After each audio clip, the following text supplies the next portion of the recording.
Oh yeah, Marty's. We didn't ask Marty to come. Sorry about that.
I'd like to call this meeting.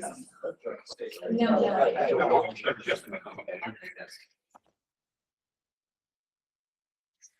like to call this meeting of the Newington Board of Education to order for Wednesday, October 15th, 2025. The time is 7 p.m. Please rise for the Pledge of Allegiance. I pledge allegiance to the flag of the United States of America and to the republic for which it stands, one nation, under God, indivisible, with liberty and justice for all. Deb, would you please call the roll? Mary Beatrice. Here. Brittany Carr. Here. Sean Halloran. Here. Anthony Mueller. Here. Timothy Newton. Amy Parati. Here. Sam Sharma. Here. Jessica Weaver. Here. Anastasia Yap. I have Mr. Newton and Ms. Yap absent. Thank you. Our first agenda item is a presentation for our everyday hero. I will turn it over to Dr. Bremett. Right. Well, thank you very much. To the right tab here. Our first everyday hero of this school year is Jonathan Bruneau from Martin Kellogg Middle School. Oh, look who just showed up. Mr. Lambert. So I know you've already figured this out, John, but you were not nominated by John Famigletti. And a cool story, John was Jonathan's student teacher, and now they are colleagues, and he's his mentor now, but they work together for several years now. So John Bruneau has gone above and beyond in ensuring he teaches effective, culturally relevant, and engaging lessons to his students. His methods are research-based, such as building thinking classrooms and culture responsive teaching in the brain, and he has been aiding many NPS teachers in incorporating these aspects into their lessons. The relationships John builds with his students speak volumes. From firsthand experience, I can say that John not only inspires, but supports students to form their own math identity and mindset. The routines John builds in his room leads to greater student ownership over their learning and stronger engagement with the content. Specifically, Jonathan Bruno has helped me prepare as a student teacher and has been my mentor as I begin my tutor and high school math position. He consistently reaches out with constructive criticism and motivation to build me up as an educator. And I know his impact has reached the entire MKMS staff and beyond. That's true. John has allowed people to visit his room from all over the district. In addition, I have witnessed John step up to serve as an administrator on days when we've been short. John is always vigilant in this role with the goal to support teachers at MKMS, with the added responsibility in ensuring his discipline is equitable and consistent. He is my everyday superhero.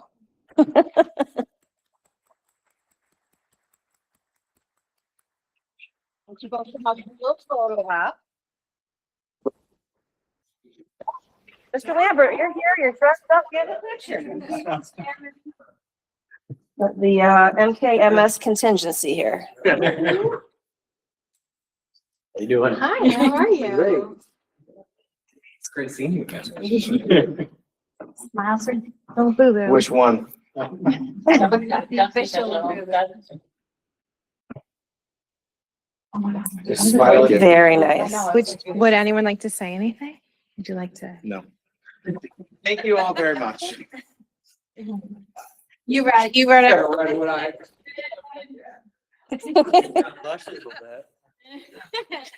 No, very, very well deserved. When this came down the pike, I think I wasn't surprised, I'm going to be honest with you, but it was just so affirming coming from a student teacher.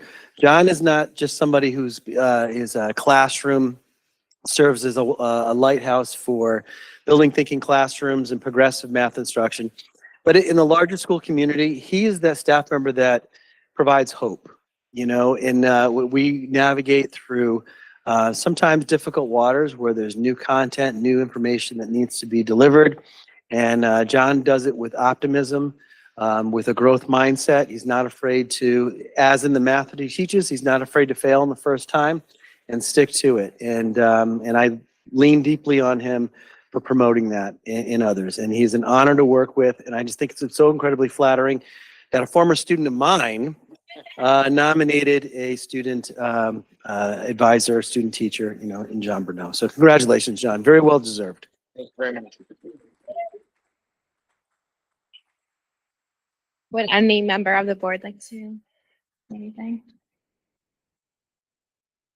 Don't.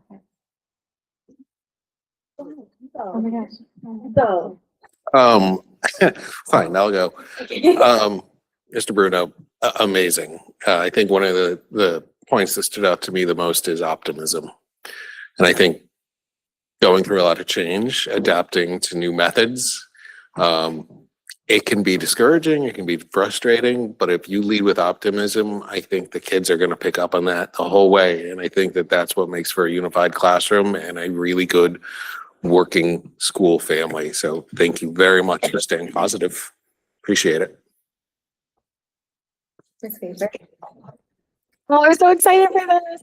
I know I always come with like a biased story, but I'm so biased about this because this was 2014? 14, yep, okay. And he came in to fill in for AP Stat for Miss Finale when she was on mat leave. And I was like, hi, who are you? I have no idea who you are. But just an incredible educator. And then not only did you have the rascal that I was, but you had my sister, who was for 2 years, which God bless you, because that girl and math was a lot. And I think we hear it a lot of the growth that happens with a lot of our middle school math kids is from you. Here, so many times we hear that and they're like, it's just because of you have those educators that no matter what it is, they're going to get you to the place you need to get to. And I was just telling him my sister got 100 in math for liberal arts, whatever that is at Eastern. But I very much credit you on getting her through those tough years. Because yeah, for the kid that maybe not seeing themselves as a math kid, she really did flourish under you. So thank you personally, but obviously reflective of MKMS, and I love a Newington royalty story. It seems like those come very often. And I think that's because of the education we get, and hopefully will foster the next generation. So I can't wait to have more of your students giving you praise in the coming years and making you feel just as old as I feel right now. But congratulations. Ms. Beatrice? I was that math challenge student, and the great irony is I do a math-focused job. So I see myself as a middle schooler in the gift that you give to those students by showing them, even if it's hard, it still can be done. So thank you very much. What really strikes me, though, is the leadership. And you spoke very, very highly and very eloquently about what being part of a team is and how you influence young teachers coming up and how you make a difference in the leadership of the school. And that's such an important piece of the conversation that sometimes we don't see every day. So thank you so much. Mr. Sharma? Hi, Jonathan. So thank you so much for going above and beyond. So we really appreciate what you do. Thanks. I remember when you were here with Ms. Bidwell, miss her, and did the building thinking classrooms demonstration. It was very interactive and kind of I think you, if I'm not mistaken, brought that to the district, right? So not just adapting to, but actually coming up with and bringing new ideas to the district, which have proven to be successful. And as more and more teachers are learning and continuing. So thank you for that, and for just always looking for ways to be better and ways to improve it. And then mentoring obviously is super important. We love our teachers teaching teachers as well as students. Just thank you for being you and for being in the building and having everyone love math. Hopefully. Congratulations. Thank you.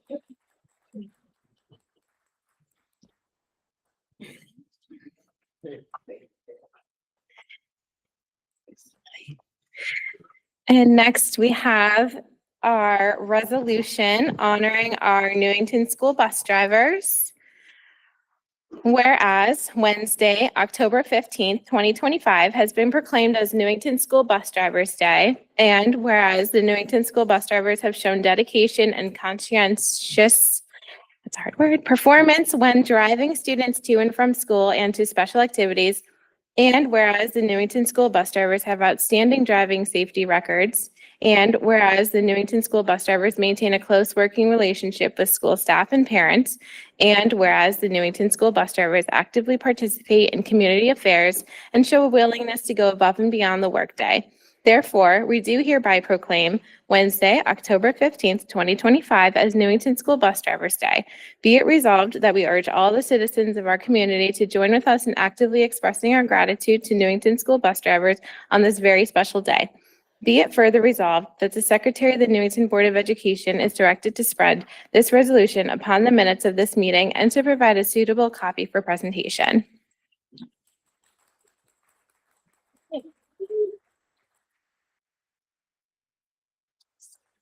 Yeah, let's go, all our bus drivers.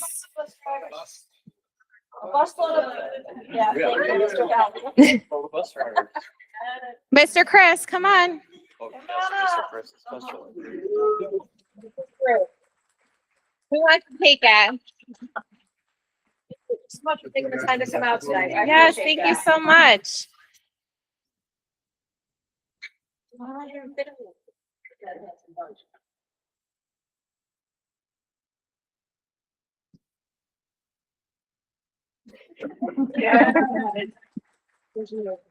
Congratulations, thank you. Anybody want to say anything? Yeah. We're tired. Retired. You told us. Yes, most of our day starts 5 o'clock in the morning, 5:30. Drivers are arriving usually before 6 o'clock. Some of the runs that have to get started to transport our out-of-town students that attend VOTEC schools, or some are even in town. But it is always an appreciation as the director of transportation and working with this great bunch of folks, this is just a small portion of the staff that we have here in Newington that are dedicated. Some of them have lived in town over 30 years. This is a second career for them. They're still coming out every day and enjoying what they do. Some of our new folks that come on as drivers have retired. Some of our folks have retired but still come back. We have one that retired last year, still coming back doing some sports trips, missed it, and happy to get in a bus every so often. So it's something here in Newington that you have as a town that is special, is drivers that are not only most residents of the town, have grown up in town, gone to school here in town, continue to work and serve the community. And it is for us as a group, and I speak for everyone that's part of this team, that your support as a board and as a community for what you have is unique. And we pray and hope that it continues, and they are dedicated, and seeing them every single day and their safety, their concern. As I've shared several times to the board, when I started here, I've never worked in as my 30 years in this industry, worked with a more dedicated and committed group of people that take their job to the person, even starting out, finding out who the kindergartners are, visiting their homes before school even starts, so they can introduce themselves to the preschoolers and the kindergartners, and taking it upon themselves to ask for a route sheet to go and like, what do you want it for? Well, I want to go visit my families, to get to know them, so that when they step on that school bus the first day as a preschooler or a kindergartner, they already know who the driver is. So they take it upon themselves often to do that. So it just shows their dedication to the community here in Newington, and we do appreciate your support as well.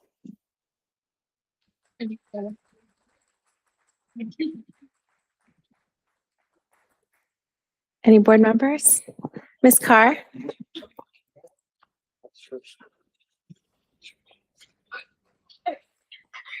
A huge thank you to all of you. People nowadays can't drive.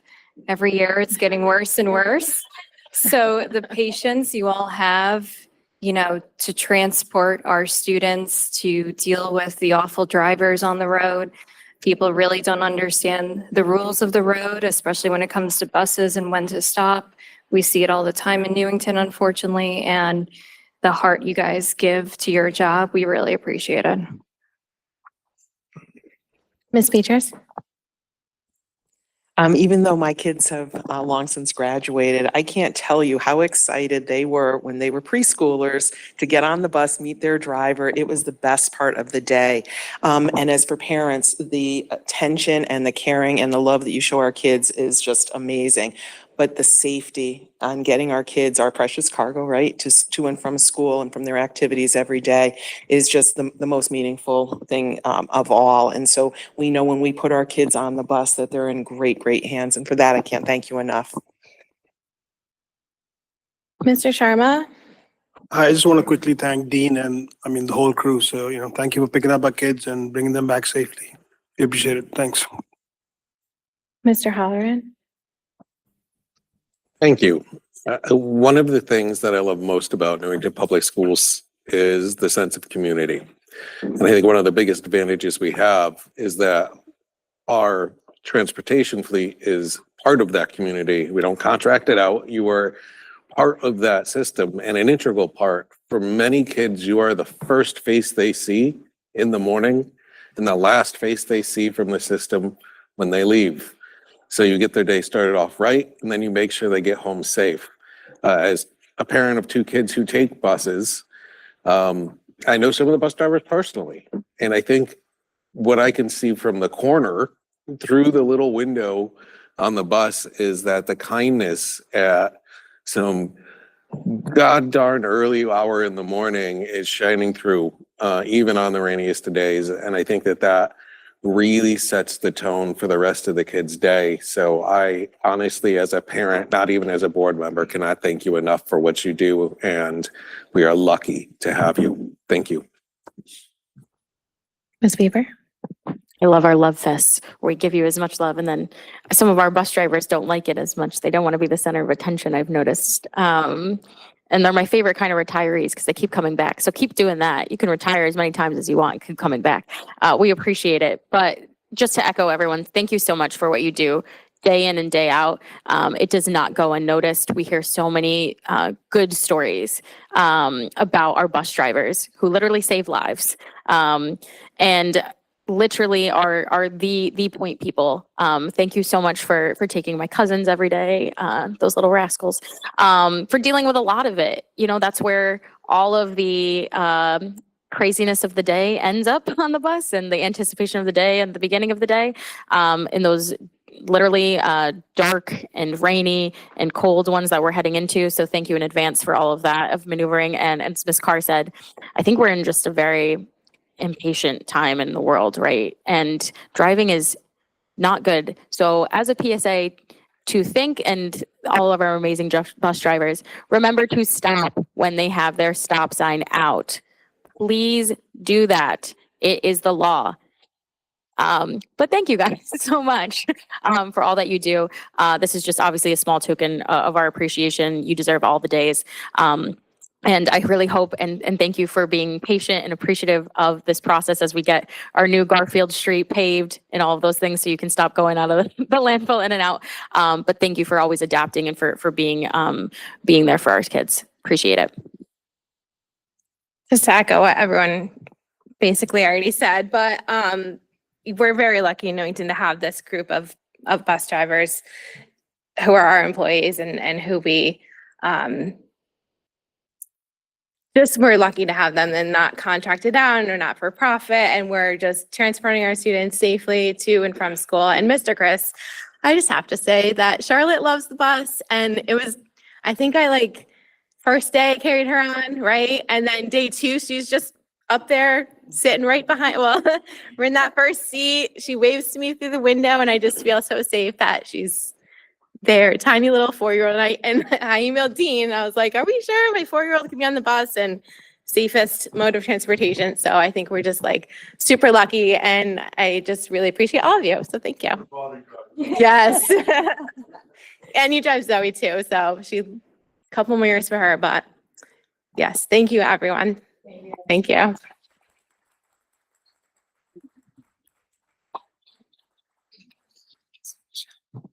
All right, I will now open up to public participation on any matter related to board responsibilities.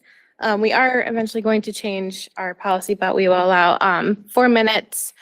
If you're in the room, you can come to the head of the table, and if you're online, you can raise your hand to be recognized.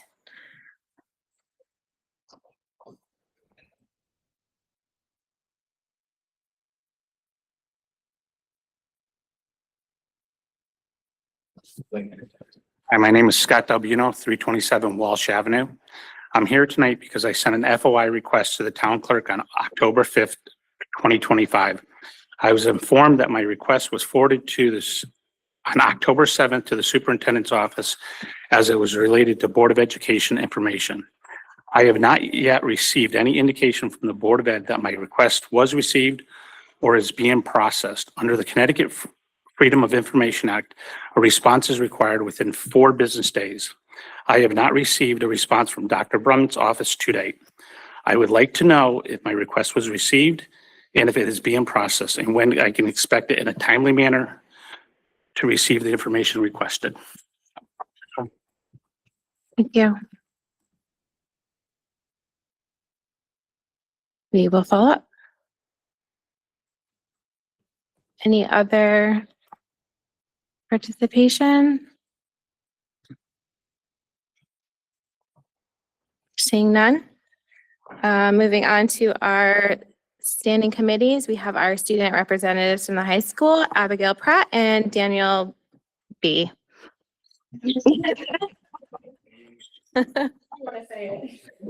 Hi, everyone. So I'm Daniel Bieszczad, but please, you're welcome to call me Danny.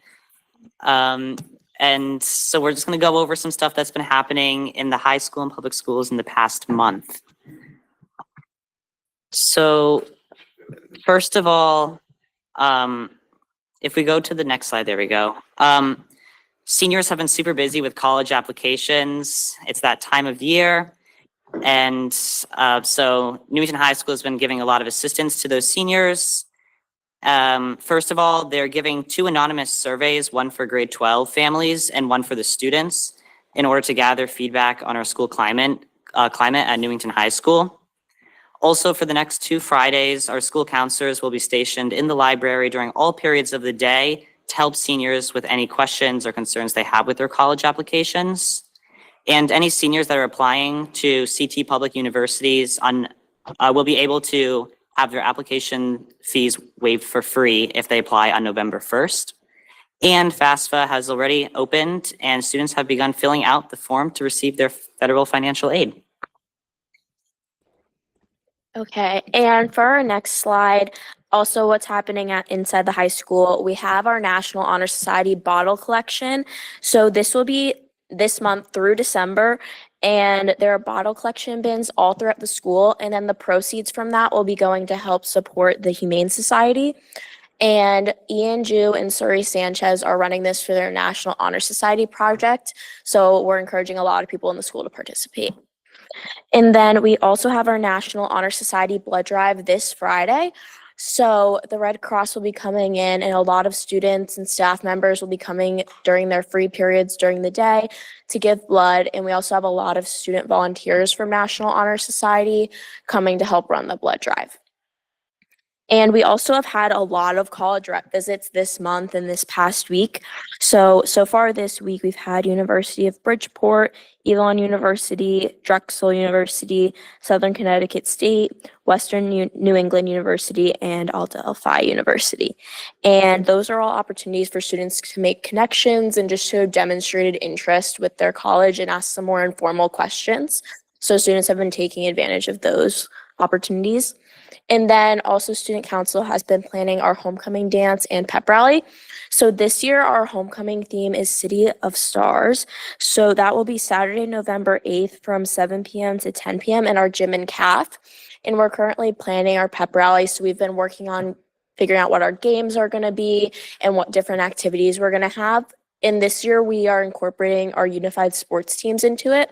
So we always have all the sports teams, all the seniors on the sports teams do a little run out to a song of their choice, and they can do a little choreographed routine. And this year we're including our unified sports in that just to make sure they're being represented.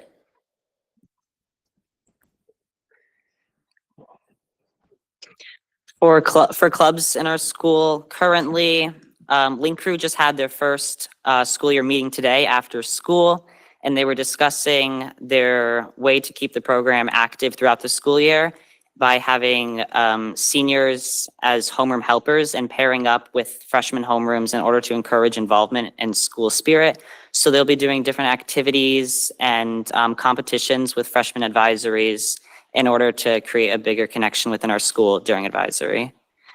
DECA is holding their annual pumpkin decorating contest, and students are going to have the option to paint or carve pumpkins and have a fun time. There's some pictures of some cool examples from last year. We're hoping to see some good ones again this year.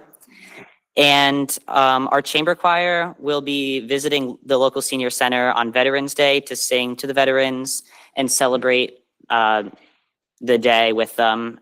And they also will be holding their annual dinner theater on October 30th in order to raise funds for their annual New York City trip in December.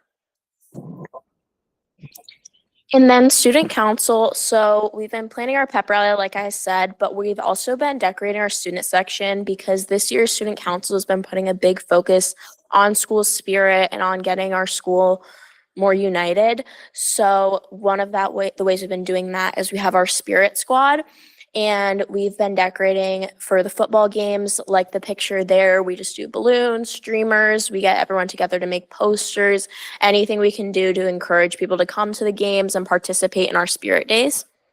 And then we also had our visit to Ruth Chafee. So student council officers and then other active members in our school community came. We went to Ruth Chafee and we talked to the different grade levels, second, third, and fourth, about how they can be a leader in their school and then the different ways that they can be a leader. And then FBLA also recently had field trips to Camp Sloper and then their annual Lyman Orchards trip. And that was just to promote team bonding and to learn some business skills and marketing skills. And then they are also participating in a nationwide stock game. So they have the opportunity to join a stock market competition, and they'll be competing with other FBLA students around the nation. So this is a really great opportunity, and we're wishing all the people luck who are participating.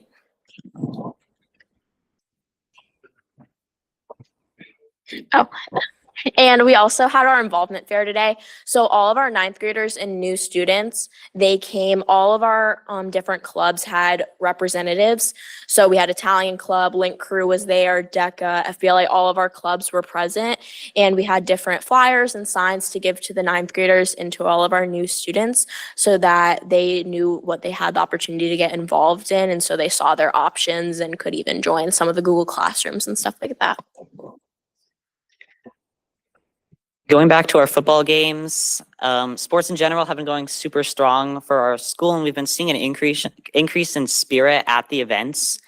So far, the football team's doing really good. They're 4-1 for the season, and last Friday was their pink out game for breast cancer awareness. And the cheer team and the marching band both invited the middle schoolers and younger kids to join them so they can see what it's like to be active in the high school sports community. There's been a lot of senior nights as fall sports come to a close. So far, there's been volleyball, golf, cross country, and soccer, and there'll be a lot more this week. And also, winter sports are starting up soon, and preseason meetings are beginning, and any student looking to find more information can find it out on newingtonathletics.com. And then just to close things out, we have our special shouts. So Josiah Sims, who is a senior, was nominated for Game CT Athlete of the Week because he's had a really great season so far. So in just one game, he got 2 touchdowns and 159 yards. So he was celebrated. Also, football coach Aquavita celebrated his 150th win a couple of weeks ago, and that allowed Newington football to be noticed as the WFSB's Team of the Week. So that was super exciting. And then junior Emily Lagana qualified for states, and this is only her first year on the team, so that was super impressive. And then Murtaza Ather, who is also a senior, was named commended student in the National Merit Scholarship with only 34,000 other students in the whole nation. And this was really impressive, and it marks him as the top 3% of test takers for the National Merit PSAT. And that's all we have for you guys today. So if you have any questions or comments, we'd be happy to hear it. Ms. Weaver. Just want to say welcome back, Abby, and welcome Danny to the table. Many of you may recognize him from his performances in the NHS. And I was just teasing him because I was like, "You were the jester, right?" He was like, "Yeah, what an introduction. Good gosh." No, but you were fabulous in that. So just want to say welcome. Thank you guys, as always, for a great report, carrying on this incredible tradition we've now started of these PowerPoints and all these things. Thank you for going above and beyond, as always. Danny was just telling me he had play and marching band practice and this. So keeping the tradition of being way, way involved alive, appreciate that. But just wanted to say thank you so much. I think one that's really helpful is that public service announcement about pre-application days. That's really, really great. And I noticed now a new policy is that you can, if you have a certain grade point average, you have almost automatic admission into several of the state schools, which I think is great, eases a lot of burden from cost and also stress of knowing that you can be on your post-secondary plans. So just want to say thank you for that. And also how incredible it is our sports are doing so well. Great to see the local news coverage that's getting out there. And also, like, I'm behind on this, but noting that our fan section is called Eye of the Storm. Just want to say how freaking awesome that is. I love that. So creative. It's just great to see the community involvement. 45 clubs is really awesome to see. I don't think we had that when I was there. So really excited to hear more and more clubs are coming up and that you guys are finding more ways to be way more involved. And if there is a napping club or a sleep club, I would also highly encourage you to join it. But thank you again, as always, to see you guys. Great to see you. Welcome, Danny, to the fun that Board of Ed is. Mr. Halloran. No questions, just a couple comments. Danny, nice to see you for the first time. Abby, nice to see you back. Thank you so much for the updates. It sounds like there's a lot going on. I'm sure, Danny, you're probably in the midst of applications for schools and all of that. And good luck. Keep it up. You both seem incredibly busy. I love to hear that the Spirit Initiative for this year is going strong. I'm interested to see what else we can do because I think that that really unifies the school and teaches one another and helps us as adults and parents understand what it means to be in the school system as a community. So keep it up, and I appreciate all of your efforts, and thank you. Thank you. Ms. Beatrice? Just very, very quickly, welcome back. Thank you for, as always, a very thorough presentation. And I just, again, just a quick comment. I'm so incredibly excited that our unified sports athletes are part of the fun. And, you know, we talk a lot about making sure that we are a good learning community for all of our students. And by that, we mean all of our students. So thank you for bringing that information. That's really, really important for us to hear. And I'm really, really happy and grateful. So thank you again. Welcome, Danny. So happy. Oh, Ms. Carr, go ahead. I was late raising my hand. That's okay. Welcome back and welcome. I saw your performance. I was in the same row as Jess. We both were laughing. She was laughing louder. We love the presentations. They're so informative. I'm very sad I missed the pink night last week, but it's great to see things like the involvement fair so everyone knows the clubs. I know when I was in high school, I had no clue what club was what, so I think it's a great way. Thank you, guys.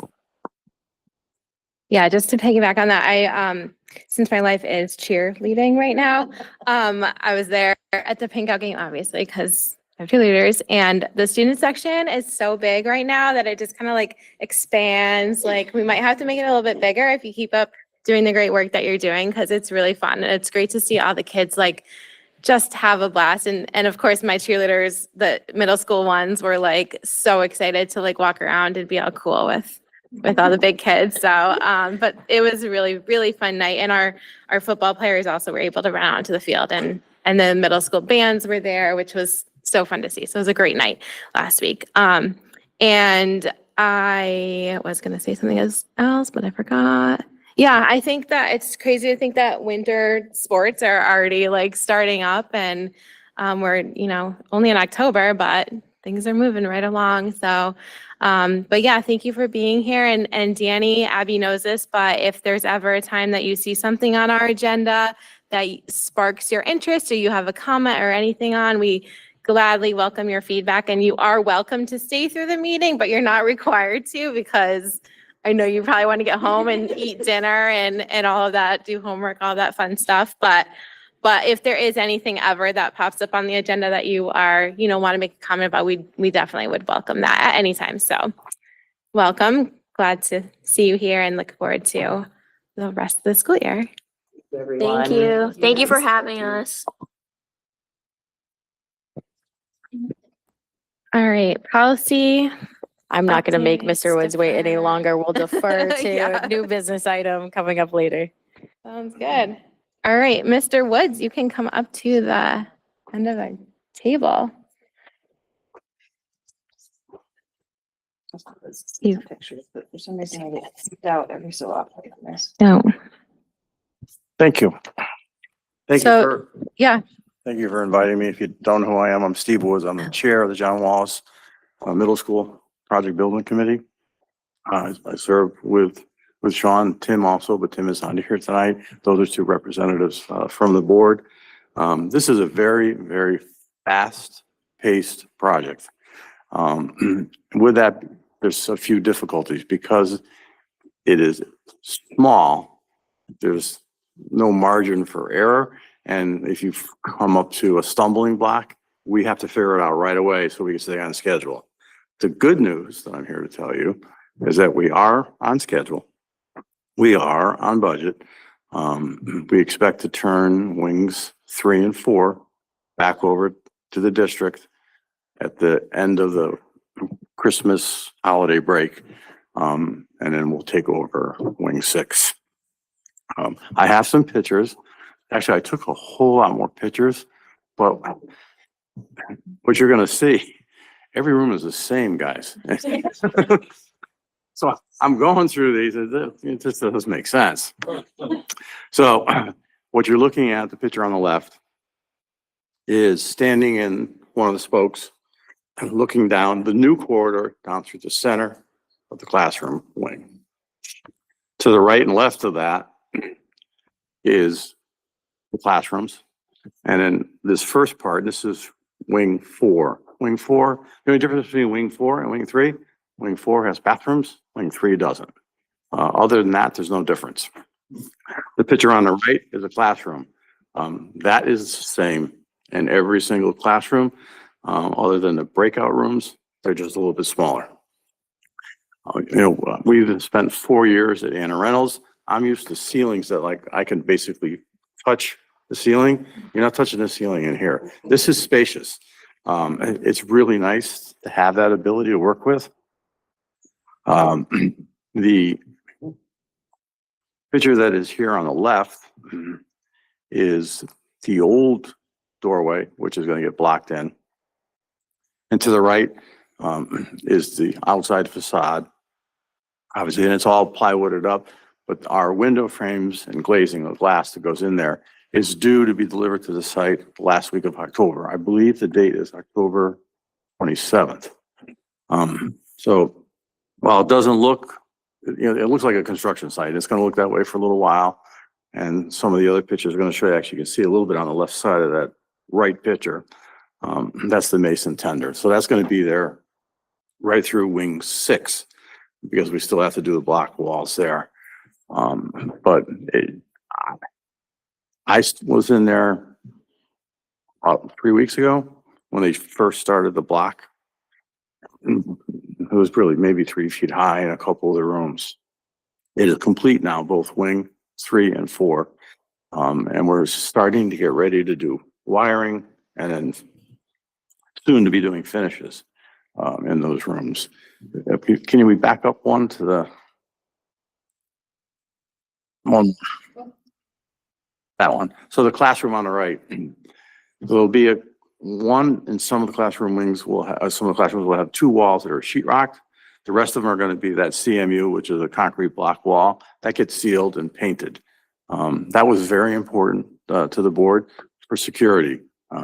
We tried to work with Mr. Giacomowitz when he was here to turn on the steel studs because it would have went even faster, but he insisted. And again, we sold that to the state. You, the Board of Ed, sold it to the state. So these classrooms are going to be pretty bulletproof. Yeah. The noise too, right? And obviously, yeah. Well, all 3 of my kids went to this school. There's going to be a huge difference. Even when I was in there just before we did the demo, you guys have done a great job of trying to build partitions and when my kids were there, it's like, take that wall out. This is one classroom. There might have been a bookshelf. That's the other classroom. It was just chaos. If you were having a student teacher parent conference, it should have been a round table because everybody's joining in. But anyways, the floors have done. The radon pits have been put in. So that piece is done. We're waiting for a few things, not many. The exterior doors, we have the frames. We don't have the doors yet. They'll be going in. And again, I think it looks beautiful. It's bigger than I anticipated, and it will shrink a little bit as we start doing some finishes. But I think the kids, I think the staff is going to be ecstatic with what we turn over. It's been a long time coming. They've talked about this. I think 25 years. The school's been open for about 50 years now. 25, 30 years ago, they started talking about it. And again, the board did an incredible job working with our state representatives in securing some fantastic funding. We're at 75% funding on this project, which enabled us to do it.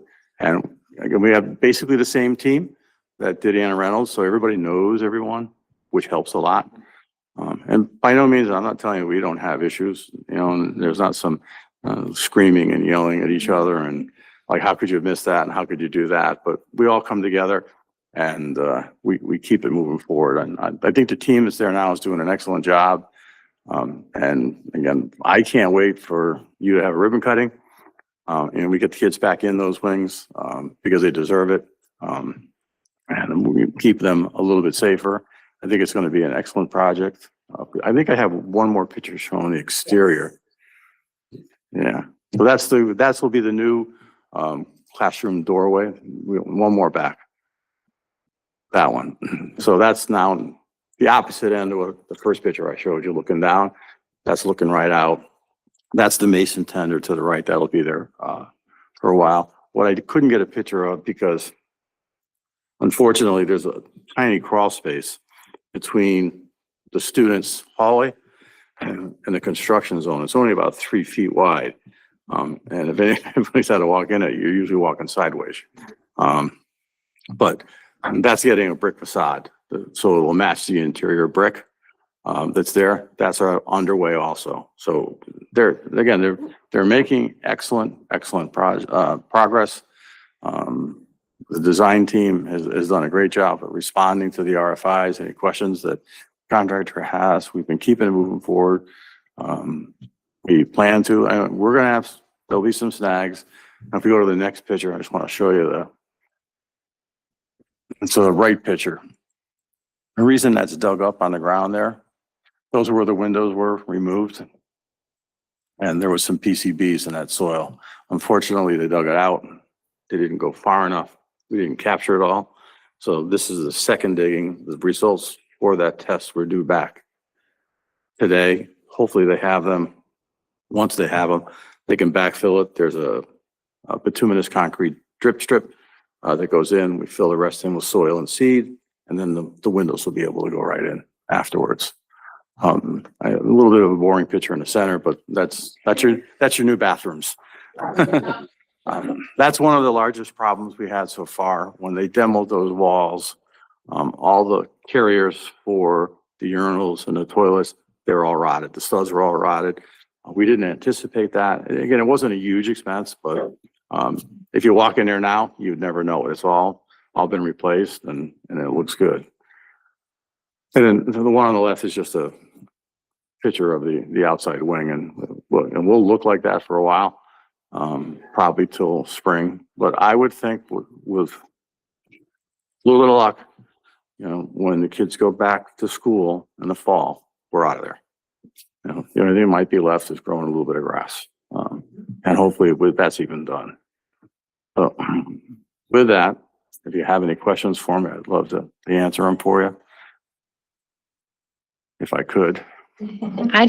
I'm very impressed with every single presentation you've given over the years, and several years. You're on time, on budget, this Anna Reynolds at least. So I just want to thank you for your work as always and It's fun being for me. such a huge I part enjoy of, it, you know. yeah, I think I'm- you every building, right? I'm basically Every retired. school So building. this keeps me busy. Sometimes busier than I want to be, but it keeps me busy. And actually, I just signed on for the fire department. I'm running that building committee now. And I believe they're putting me on the permanent building committee. So I'll be busy for a little Yeah. while yet. Well, we appreciate you, Miss Weaver. Yeah, can we just replicate you and put you on all the things? I think if the whole state had you, we'd be in much better shape. But I just want to say thank you too, because I feel like it's been infamous for decades of Wallace has no doors, Wallace has no doors. And I go around the community and I tell people that, kids who have graduated too, and they're like, it's getting doors finally? Wow. Oh my gosh. I mean, it's just been kind of known. And so this is just really exciting. And I think the bathroom that's exciting to me. I'm excited to see progress being made there. But just thank you for emphasizing too the safety aspect of it. Because that's been obviously a huge part of all of the updates that have been going on. So thank you for continuing to put that forth. But literally we could not do this without you. So thank you. And thank you to the whole team, the committee. Please thank on our behalf, the continued work. It's just really appreciated. Yeah, anytime anybody has any questions, I'm easy to get in touch with. So just give me a call on my cell phone, 860-655-4906. The whole world has my cell phone. As long as it doesn't say potential spam, I answer. If it says potential spam, I've learned a new lesson. Can I call you later? I still get the calls, but it gives me a little bit of satisfaction of pushing that button. While I'm here, Anna Reynolds, we're just about done.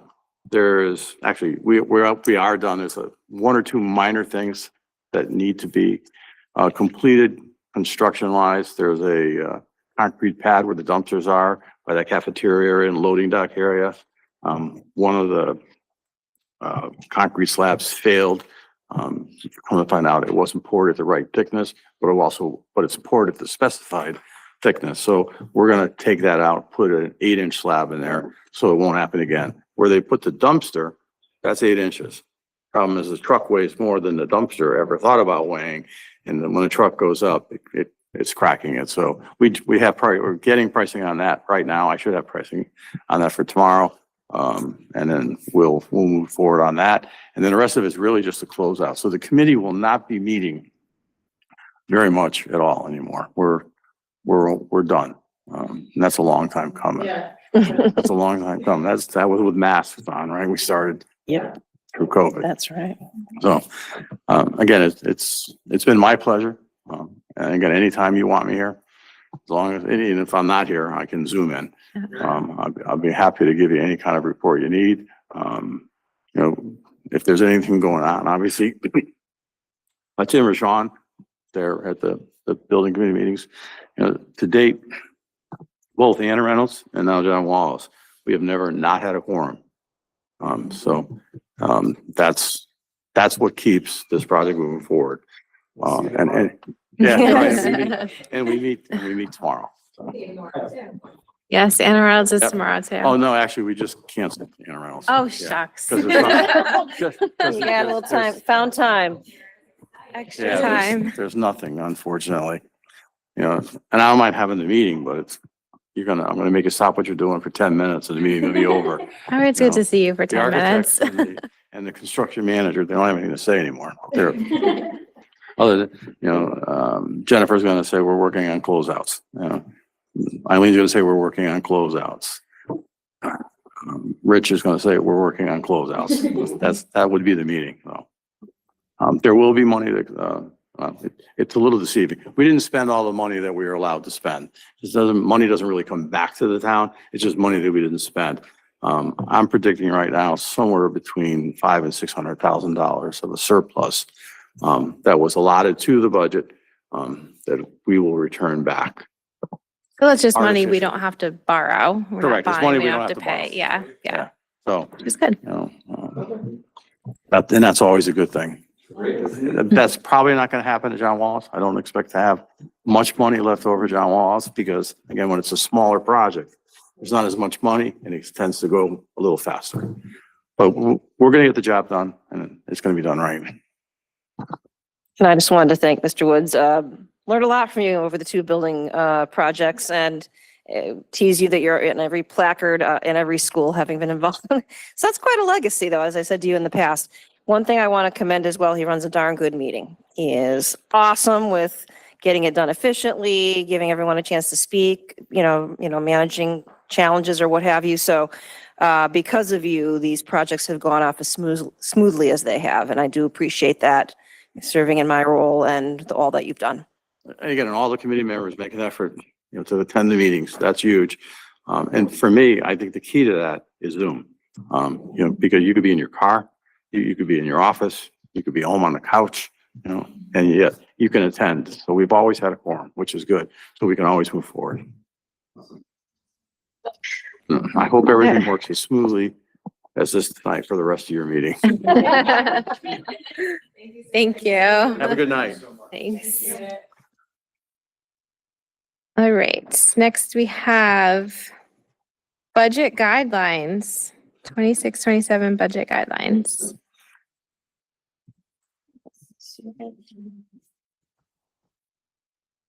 Which is I get booted off the screen in between every presentation.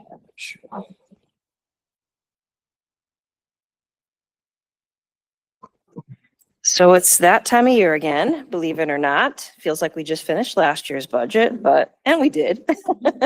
But the purpose of, there's two folds that I wanted to talk to the board about this evening. One is our very standard budget overview process that shares with you, what we're going to keep in mind as we develop our budget, which is the vision and mission of the district, together with the board's, support and looking at all of the things that come before them in the coming presentations. So the big presentation from me will be February 4th. I realize some of you around the table won't be here at that time, but we wish you well, but we will miss you. We will be talking about how anything requested links directly to, and I'm going to go over this in my presentation as well about my goals and the strategic plan momentarily, but everything that you'll hear from our administrative team will directly tie to our mission, vision, and goals for the district. So we will get down to more granular dates once the new board is seated. So there's no practical reason for this to get, totally granular at this time. But safe to say that the board will have the first presentation for me on February 4th. What will happen ahead of that, though, is the capital budget. That will be seen by the board in November and December. And we're doing a lot of work on that right now. So really all this is approving the startup of the budget process and looking at, how it will link to our vision and mission. So I'm going to scroll down to the motion that's at the bottom of the page.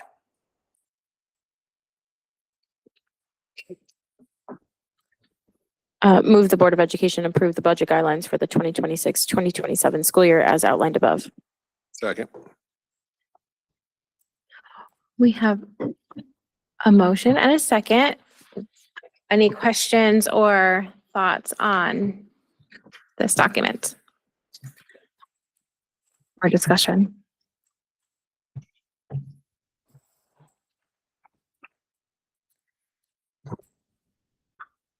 Okay.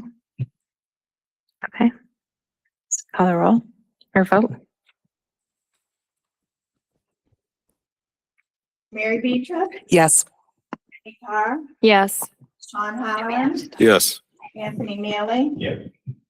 Amy Parati, Yes. Sam Sharma, Yes. Jessica Weaver. Yes. Motion passes unanimously 7-0. Thank you. All right, along the line of the budget guidelines, I also wanted to share something with the board. First of all, how would you feel if the budget book went from what it currently has been to this? Are you shocked? Are you totally shocked? We're working on it thanks to Lynn and our team that's working on budget practices, trying to simplify the process there and streamline it.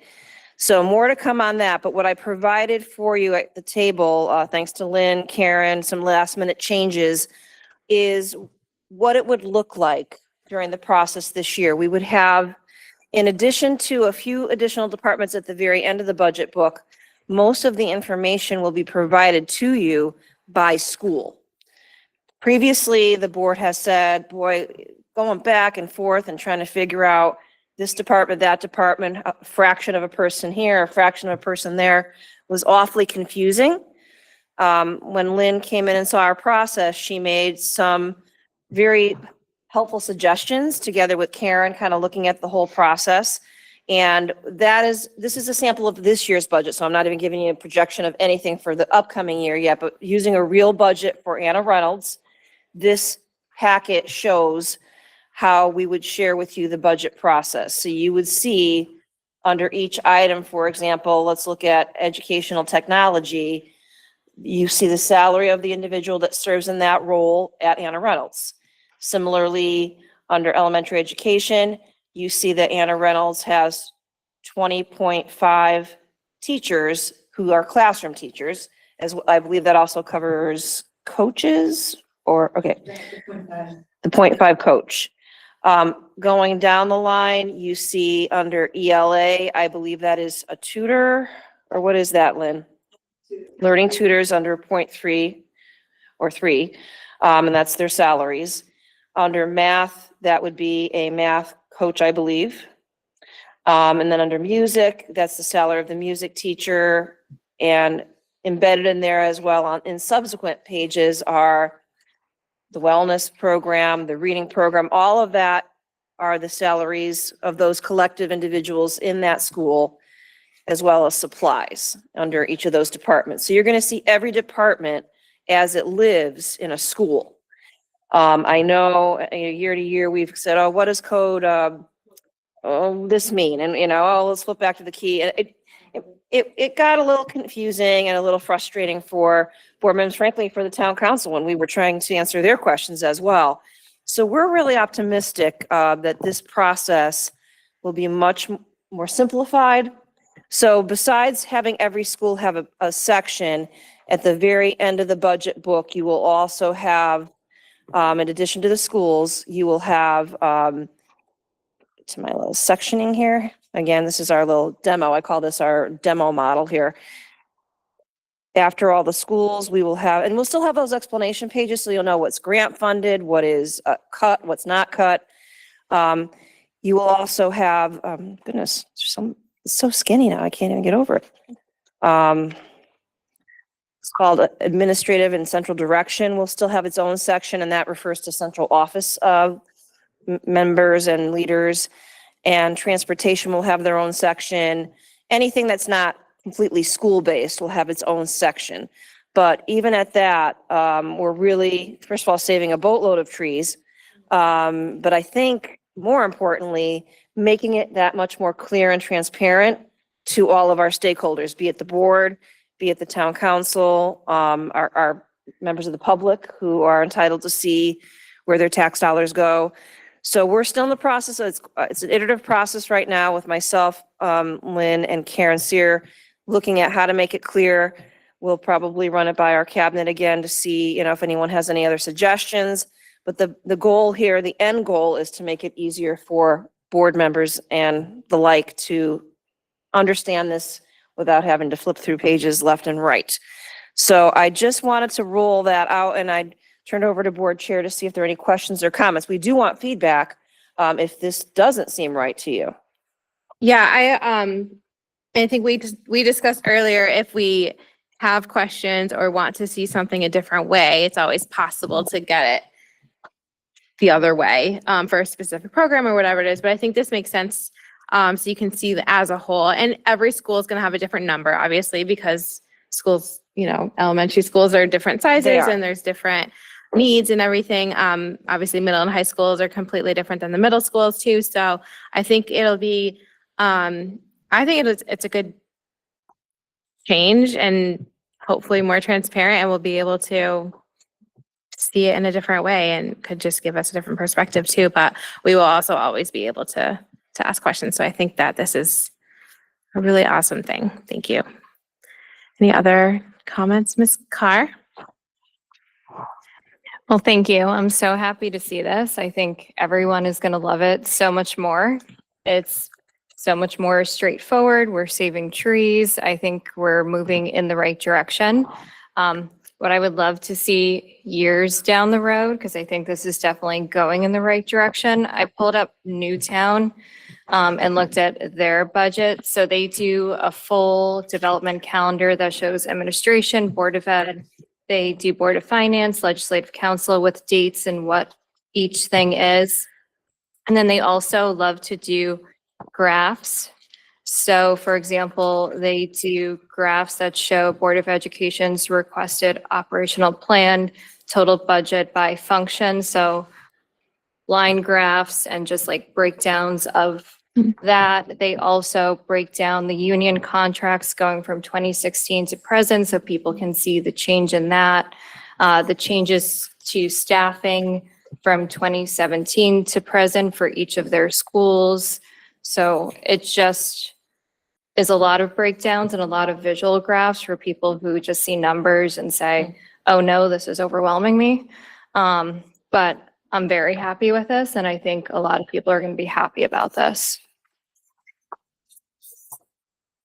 We can always learn from other districts as well. Mr. Halloran? I just want to say that I think this is wonderful. I love it. This is simplified, it's streamlined. I think it's easy to understand. I I'm not really concerned, but wondering, do we lose any detail by streamlining this? Or is it just a more simplified format?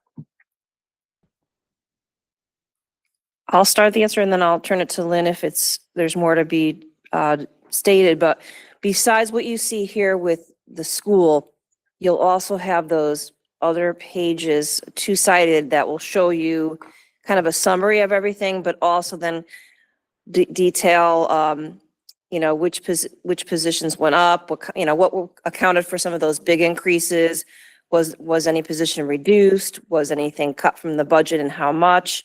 So that's where the detail will be. And then to the chairwoman's point earlier, if there are other details that the board feels that they need, in addition to that, we can provide that. And Lynn, anything you want to add in that regard?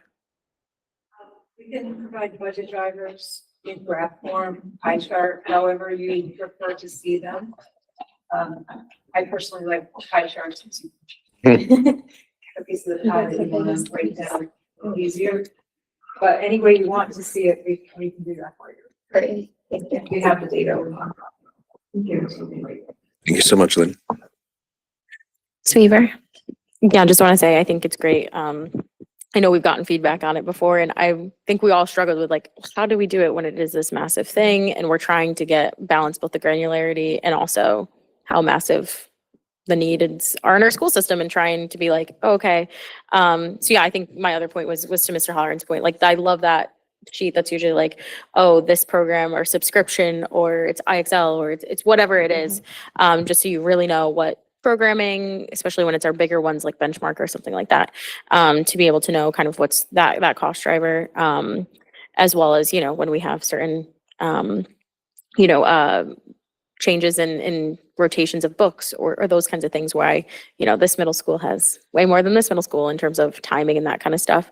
And I think helpful would be maybe, if possible too, is for the full-time staff, just as you were saying, like what those positions were just in the school, just so we know like how that staff breakdown is. I think we've done, and those can be more aggregate. I think we've done like total staff in each school and then cost of salaries and that kind of stuff. I think that's just helpful. But I do like Ms. Carr's point too of saying which ones are union, and what those contracts have changed. That might be it's helpful context too. I think the majority of our increases are usually contractual obligations, right? So always highlighting that and having it formatted in ways I think is helpful, not only for us to understand, but for the public to understand too, particularly as we have in the past couple of years negotiated a couple of different contracts and had new unions come on. Yes. So I think that would be helpful, and also clarifying which ones are on the town side and which ones are on, because that gets entangled as well. Just I think that helps all of us. But thank you so much for already taking those efforts. It's incredibly helpful. Appreciate the work. Yeah, to give a big out to Lynn and Karen. We made some last minute shifts at the 11th hour tonight, and I was doing some shifting in time for the board meeting tonight, but I wanted to make it as real as possible. And I would suspect it'll change a little more before go time. But thank you. Go ahead, Mr. Sherman. All right, so I love this idea. It's really concise and, pretty neat. Just one suggestion is like when you have each program listed and it says like FTE 1.3, can you have like another line that tells us exactly how much is being spent on classroom teacher salary and then how much on interventionist or consultants, I believe. So it'll give us a pretty clean breakout of like what's being spent on. I think that'll be useful. Okay. Any other comments or suggestions? Ms. Carr, I hope you still participate in the budget process as a member of the budget of public.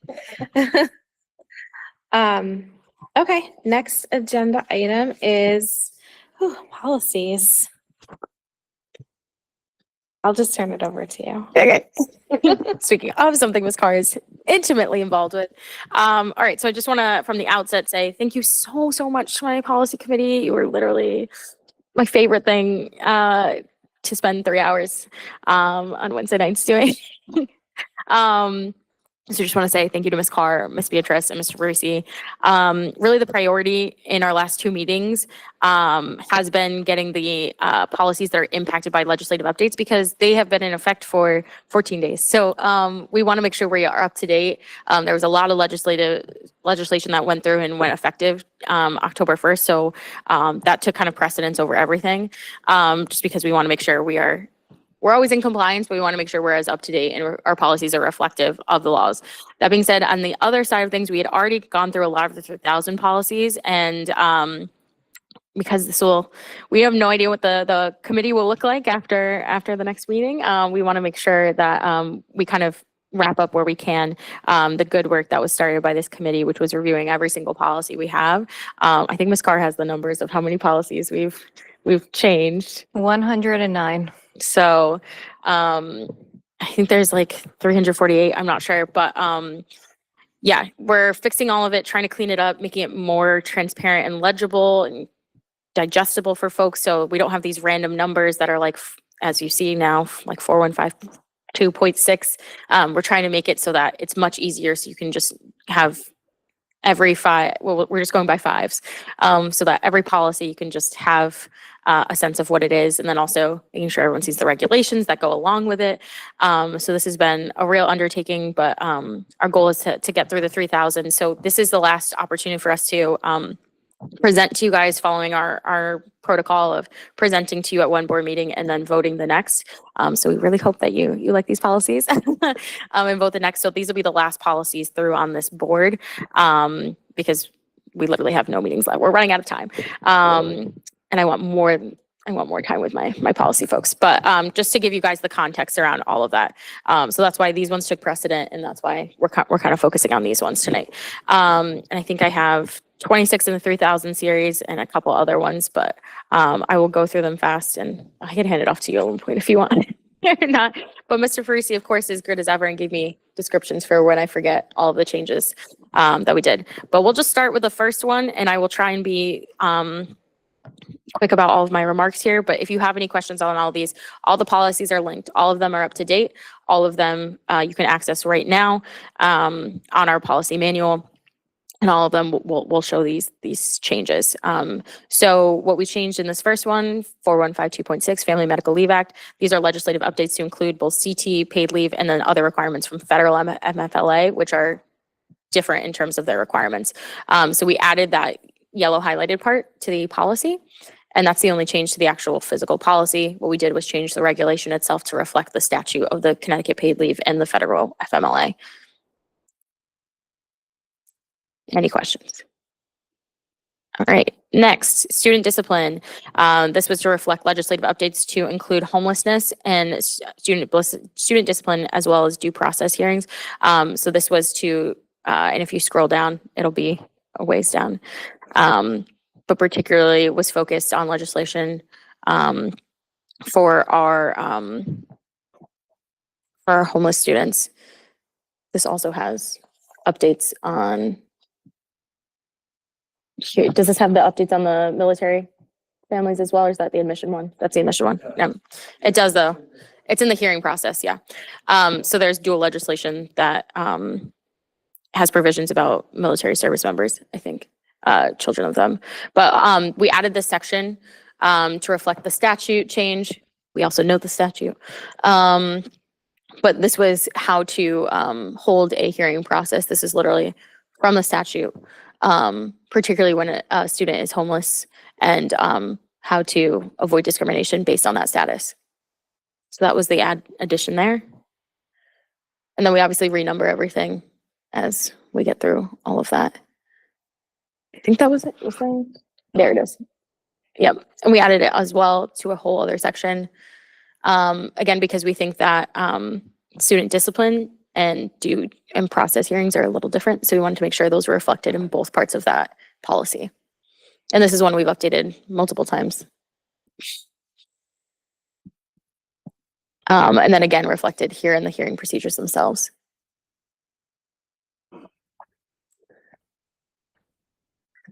And then this one is as well from the statute. Mr. First, do you have anything else on that one? But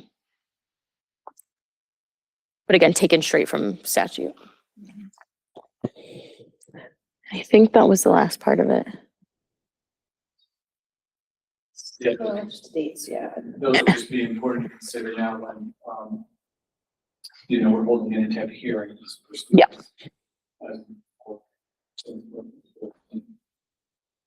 Like we said, we've touched this one a couple times, so everyone should sleep and know exactly what it looks like. Okay. No questions. I'll move on to the other one. This is a host of policies that were edited and quite literally changing just words or phrases. We changed to add the requirement for victims of sexual assault and human trafficking to the non-discrimination harassment policies. So literally all of them will look like this, where we have all of the other required ones, and then in highlighted, it will say you cannot discriminate based on an individual's status of being a victim of sexual assault or human trafficking. And that is, again, straight from state statute. So all of them will look like that, and the statute defines those things as well. So you don't have to click through all of them, but it's literally the same exact phrase. If anyone wants, again, you can click on all of them, but that will be the only change in all of those. Those are all the policies That it impacted, yep. Real dinger there. Okay. And then as we say too, we also notify you, so just on that last note, reference not for board note, but one of the regulations on harassment prevention. So as a board, just a reminder, we vote on our policy, but we have a multitude of regulations. We like to bring both the policy and regulation forward, but we only vote on the policy itself, but do note where those changes are reflected as well. All right, next is crisis management plan. So this has to do with, well, we changed a lot of it because it was for emergencies and disaster preparedness, but a lot of the other things that came from state statute had to do with immigration enforcement. And so we felt that it was easier to combine the policies, well, adopt a new policy basically, and then take what was in the old policy and then adopt it to a new one. Yeah, so this is the old policy on just our crisis management plan. We're not crossing that out. We think it's really good language and we liked it. So then it will create a new policy, and we're also moving where the policy is. Because it was in students in the 5,000 series, but we felt like this would be more appropriate to be in the non-instructional series, right? Is that what I put in? Do you have something on? Do you want? So basically, state statute came out. Shipman had looked at it. They gave us an overview. It's new regulations regarding school safety plans pertaining to immigration activities. So instead of having two separate policies, all this has to do with school safety plans and crisis management. And we already had a policy in place. So we took the proposed language from Shipman based on state regulation and statute and combined it into one policy, if that makes sense. I just noticed in the new one, 1270, it has a date for the school year commencing July 1st, 2014. Had you been taking those dates out, or does that mean For something? some, we could go back and look at that one again, but for some we keep in the sense that they're like statute references and what that's required of. So sometimes it would make sense to keep them in that like it is after a certain date. This is what the state required, but we can always take that. Yeah. Because later on, it's July 1st, 2024. Yep. Which is probably the most recent. But the recent, yeah. 2014 one maybe is. That's from older. the old one. Yeah. I was going to say, yeah, we definitely can double check that. I know, like, for example, sometimes it's new forms or new regulations that put into place, and it just means that's the last time the state updated that regulation. So that one before had to do with like emergencies, and the 2024 one has to do specifically with the immigration authorities. So that could be one of the reasons, but we'll double check that. Thank you. I would imagine because you combine two policies too, there's two different effective dates for those policies. Yeah. So there's just a little liability between when this crisis event occurred Yep. and for which category it fits under. So I can understand why the dates are in there. But we'll look. Yeah. Thank you. Thank you. Okay. On to next, we have policy 5111, admission. This is a requirement to add a provision for children of military service members for educational stability. It has to do with their admission. So it's once again statutorily required. So if you keep scrolling down, we added just the statute language on what is required for children whose parents serve in the armed forces. And it has to usually do with the IEP or 504 and what that looks like in terms of requirements for the school district they are coming and being admitted into, AKRs. So that was that. And then the last legislative update or mandate, and then we'll come back to one more after that. But legislation requires that the superintendent now provides specific updates to the board annually. This was already something that we were getting provided, but we wanted to make sure that people know that we incorporated it into. There was already a regulation for superintendent of schools, and it had a report section in it, and we felt like that was the best place for it to go, because the actual reports policy is a little bit vague for a reason, so that you can add and subtract more. So if you keep going down, it should have a report section that we added that part. Yeah. So these are some of the things. As always, we can always ask, and I think you can attest that the superintendent and staff will provide us information, but these are now statutorily required. So we're adding that to our regulations so that superintendent of schools follows that. All right. And then the last one,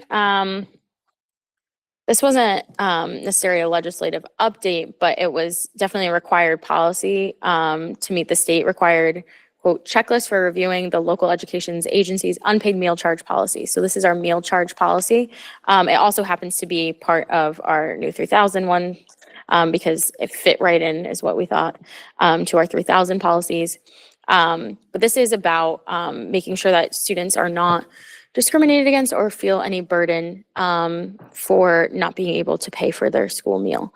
So we did a lot of clarification. This was made in conjunction, Dana Markovitz, our food director, was able to give us this policy, and we added this note too because we wanted to make sure Ms. Carr was very good about making sure it's clear, because the biggest part is that the board prohibits publicly identifying or shaming a student for any unpaid meal charges. What we didn't want was a confusion where a meal does not include the a la carte items. So it's very clear if a student was asked, even if they could not pay for a full of the meal and they grabbed like an a la carte item, that's not something that would be considered part of that, quote, public shaming or identifying. Ms. Carr, if you want to add anything. I just was going to add, even students who can pay for a la carte items, we were informed that there is a limit. No one can just take 20 bags of chips. You know, they will have some chips removed. So we clarified that. But we wanted to be very clear, the purpose of this policy and making sure that no student feels the burden of not being able to pay for school lunch and what that looks like. And yeah, that was it. Okay. Other questions? We'll move on to our 3000s, and I promise I will try and breeze through these ones because I know you've all read them cover to cover on all the links. Our tabs are like, we did get lost and we thought the meeting closed out at one point last meeting because Mr. Frazee couldn't find the meeting tab with the Google Meet. So we were all good. I was with the woman that was on. Yeah. Like we were at cheer and she was just calling in and she's like, there's something concerning that happened. And I was like, oh no, they were so happy you were there. No, we were because- very happy. Yeah, we were very happy when the public comes and confirmed. We were fine. All of it's recorded. It's just, we couldn't find the Google Meet tab. There were that many policy tabs. Okay, so first up is our petty cash accounts. Again, as they noted, we're going to renumber, so 35451 will become 3105. And we just added language to provide specificity and clarity to the policy for accountability purposes. So anyone that is handling that of the petty cash, what that looks like. So I think the biggest provision we added was Part B. 3B was managed directly at the time of the required cash exchange, and noting that petty cash will also be housed in the school or office at all times. And it's weird, we keep, all that was all in these policies was like references to Handbook 2 Financial Accounting. So I don't know, Lynn, if you read that, but that seemed to be a trend. So it's still, I think, true today of the financial accounting records, but you'll notice that trend. Next one, school activities funds. We added language to provide specificity and clarify specific to the purpose of the student activity account and auditing compliance. As someone who was very intimately involved with the student activity accounts as student council treasurer, I was like, this is how it works. We literally have a log in the high school, I remember. But we added this language so that we know the money that goes through there, what that looks like, who has control of the funds. And it is still while it's not something that is in the operating budget of the board, we still have technical oversight of that. So just wanted to make it clear. And to clarify that, the wording that says the accounts will be town accounts and audited, that's happening. It's just, is that? That's correct. And that's also language that when you go and look in what Shipman offers as advice on what should be in this, that's exactly. Yep. And But those this is just putting it in the policy because it wasn't there before, not that it wasn't being done before. Correct, right? correct. Anything that we talk about auditing or whatever, it's just codifying it into, thank you for noting that. We clarify, like, anything we're doing is codifying it into policy of current practices that we already do, and that's for all of them. Mm-hmm. Just wanted to Confirm make that for the people record, know yeah. And are aware Yeah. that it is audited. Yes, yep. Thank you for that. And we'll move on to support services goals. So the committee, we're recommending eliminating this policy and adding the language to policy 3510 or the new policy, AKA 3115, plant maintenance. So this is kind of intertwined with the next, so the next two are kind of intertwined because we felt they were quite literally one and the same. So the next one, operation and maintenance of plants. We kind of changed the title a little bit, but we updated the language for clarity, compliance.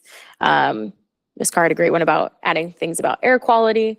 But we literally moved the previous policy into this policy because we felt they were both of the same subject matter, don't want to be redundant and think they fall into place in the same way. And then we also added inclusion of building maintenance operations and custodial supervisor into this. So there was a couple of changes. This is kind of a rejiggered one. So there used to be, I think we have to renumber that, Mr. Farisi. Just put 6 and 7. There's a lot of changes Mr. Farisi has to make. Yes. As he notes that. But you'll see there's two, we kind of collapsed and adapted from a Yep. couple of different policies, and you'll see that reference there, but Yep. the numbering we can fix. Yep. Yeah, because the policy after this was just on painting of the building. So we said might as well put everything in one policy to make it clear cut. And we added the foster shared responsibility, encouraging staff and students to take ownership in maintaining a clean, safe, and respectful environment. And I also said change the name of the title because it felt like it felt passive in writing, and I don't like passive writing. It's quite passive writing. We don't want to encourage that. So if we go to the next policy too, you'll find that in this policy. In the gender inclusion. Yes.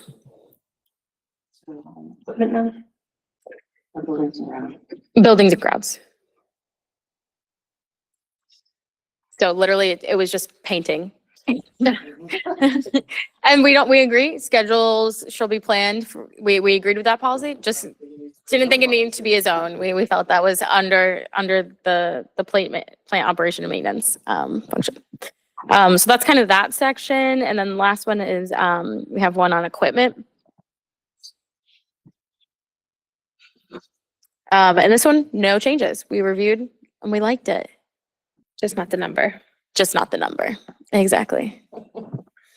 But we'll also note too, just once again, a reminder, we're noting when we last reviewed it. So 20 years down the line, if they haven't reviewed it again, we'd encourage board members to do that once more, just to have regular refreshment of these.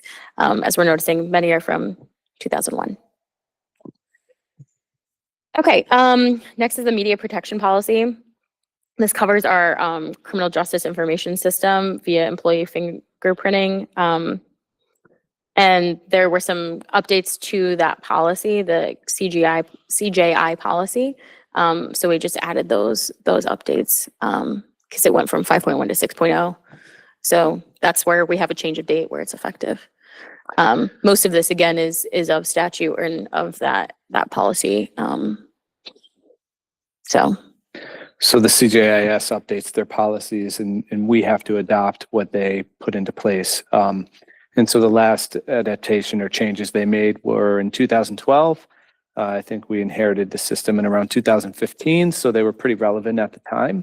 But a long time has passed, and in 2014 or 2024, they updated that policy. So it behooved us to go back and really reflect the changes that they've made. They're minor at best, nothing significant, nothing that would change the operations and how we do business. And we have to get recertified in our office every year annually anyway through the CGIS program. So we are accustomed to all the updates and familiar with them. Any question? Okay.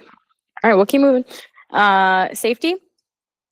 So this policy was not only reviewed by us, but also our Director of Residency and Security for updates and compliance with current practices. We added some minor revisions to this, but Mike Morgan looked at this. We changed some of the verbiage too, because we know that we were like schools in central office. We know a little bit different when each school has a different safety. And as we alluded to tonight, every school is a little different when it comes to the layout and equipment there. So we didn't really have much changes. Yep, just down at the bottom. We just added that note about authorized adults coming in. I think that was important that we use that. Just any.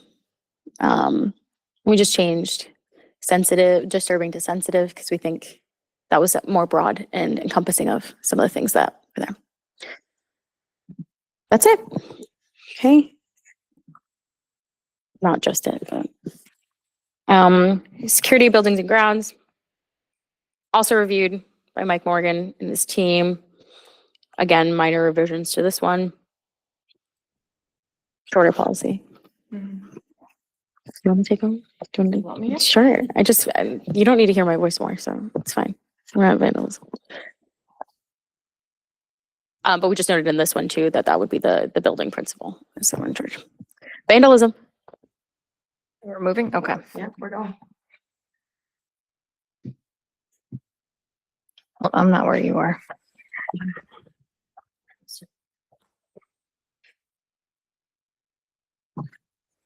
Give me 1 second, guys.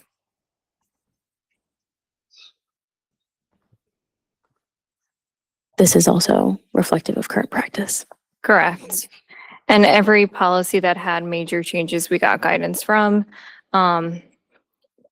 Basically, we added the language reserving the right to seek legal compensation from any person engaging in vandalism. Any questions?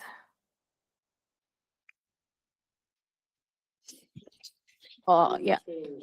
Will to May.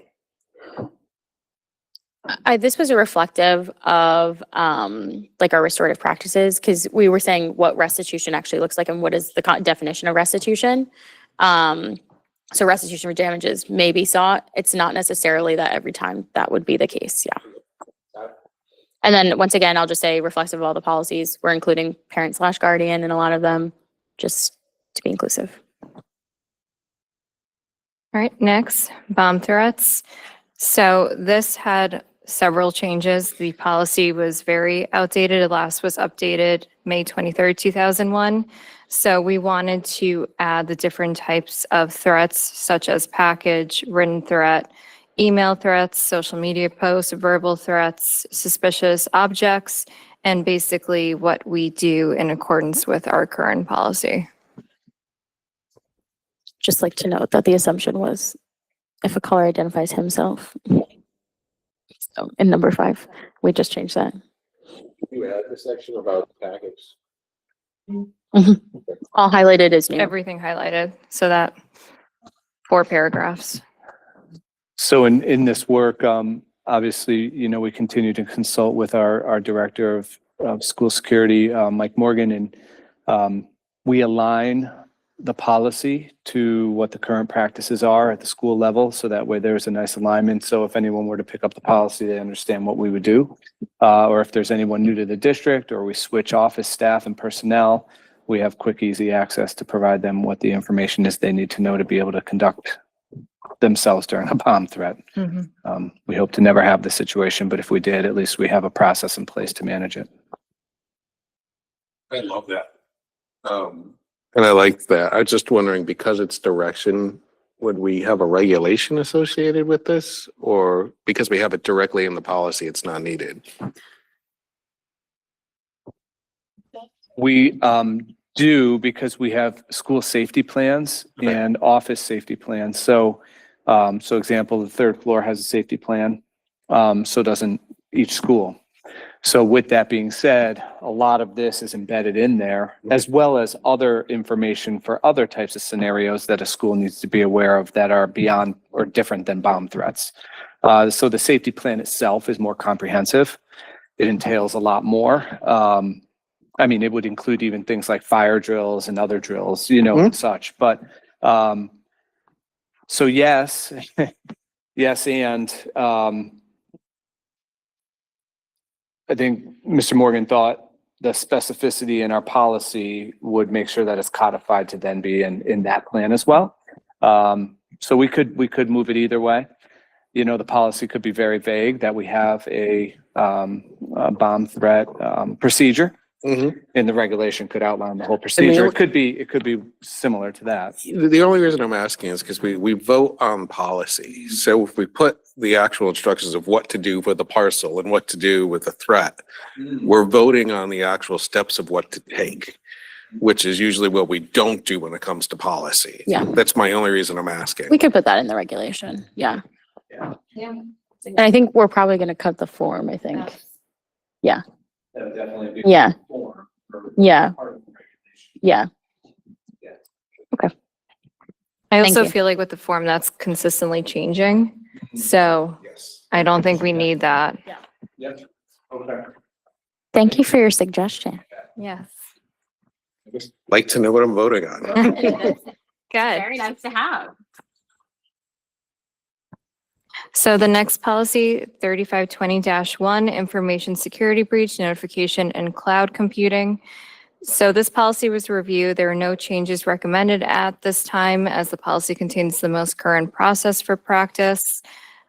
Recently actually enacted last school year, Power School data breach. It also is recommended to separate out the enclosed regulation with the policy to become regulation 3150R. Any questions? A lot of Okay. definitions. So keeping with the same database information policies, we have 3520-11, database information and management systems, electronic information security. This is a regulation, not a policy, therefore it does not require board vote. It's been reviewed internally for accuracy and does not require any revisions. It is recommended this become regulation 3150R1. Any questions? Nope. Going to 3520-12, database information and management systems, student data protection and privacy, cloud-based issues. Again, a regulation, not a policy, does not require board vote, reviewed internally. So this will become 3150R2. Now going on to the subject of drones, 3523-11. Hey, this was a fun one we did we did this a couple years ago. But it's always fun in policy. It is. So this will become 3155. The policy was reviewed. There were no changes. As you can see, this was last updated in 2017, and we haven't heard anything that requires it or any concerns where people want us to change this policy. Anything, Jen? No. Okay. Hazardous materials in school, 3524-1. So this will become 3160. This is another policy where no changes are recommended at this time as the policy continues to reflect the most current process for practice used in our schools. It's recommended we separate the enclosed regulation to 3160R. So transportation, this would be 3165 as the new policy. So we updated it to include the language for the vacant seat program. Also, we would separate the regulation to 3165R. And as you know, this vacant seat program, I think we started 2024 that fall. Yeah. Yep. Second year, yeah. Yep. So as this hadn't been updated since 2013, we included it. You asked Dean if he's okay with making it official. I mean, hopefully he is, so. And then below this is a regulation, and you just make sure that streets and everything are offset, and the regulation will separate it out, but we just want to make sure that everything is aligned. And so Dean is looking over that right now, just to make sure it's still the same. It's a little lower. Yeah, all this. Mhm. High school is still their streets, and JV is still those streets. Can we go back up to the addition? For the language for the seed program?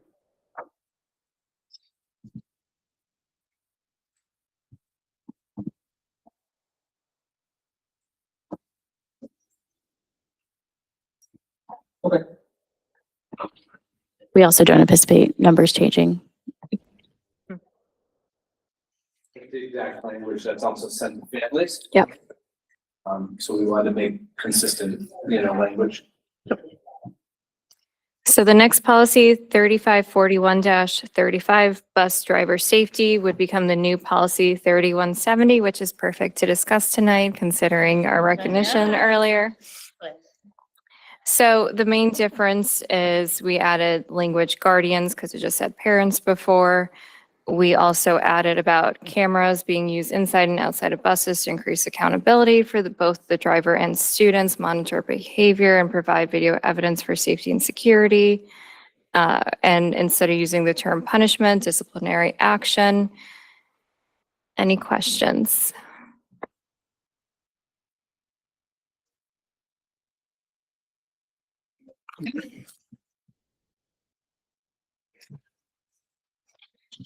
We're almost there, guys, I promise.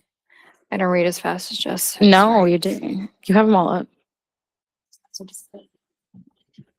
So the next one, 3541-44, transportation equipment.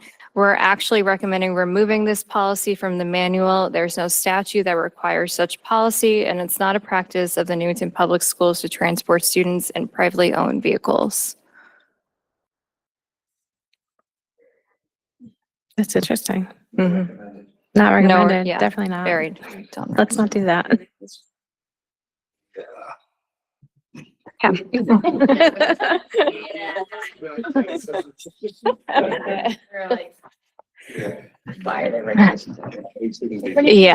Mhm. We're good, thank you. So the next policy, still on transportation, 3541-5, transportation complaints. It would be the new policy number of 3175. So it was updated to reflect practices around transportation complaints and maintain compliance. Big change is instead of supervisor, the director of transportation services.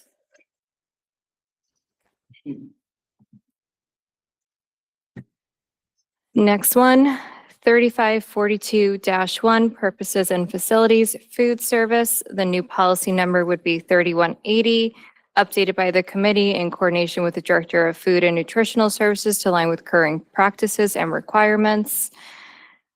We just didn't love the language, an attractive, wholesome, so well-balanced lunch, essential component for success, and adding in it's coordinated with the Office of the Food and Nutritional Services Department. Any questions?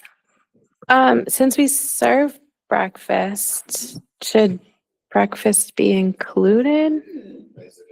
Yeah. Great point. We could say meal instead of Yeah. lunch. In the first sentence, literally the school, Well-balanced lunch. school meal program. Thank you. Great point. Yep.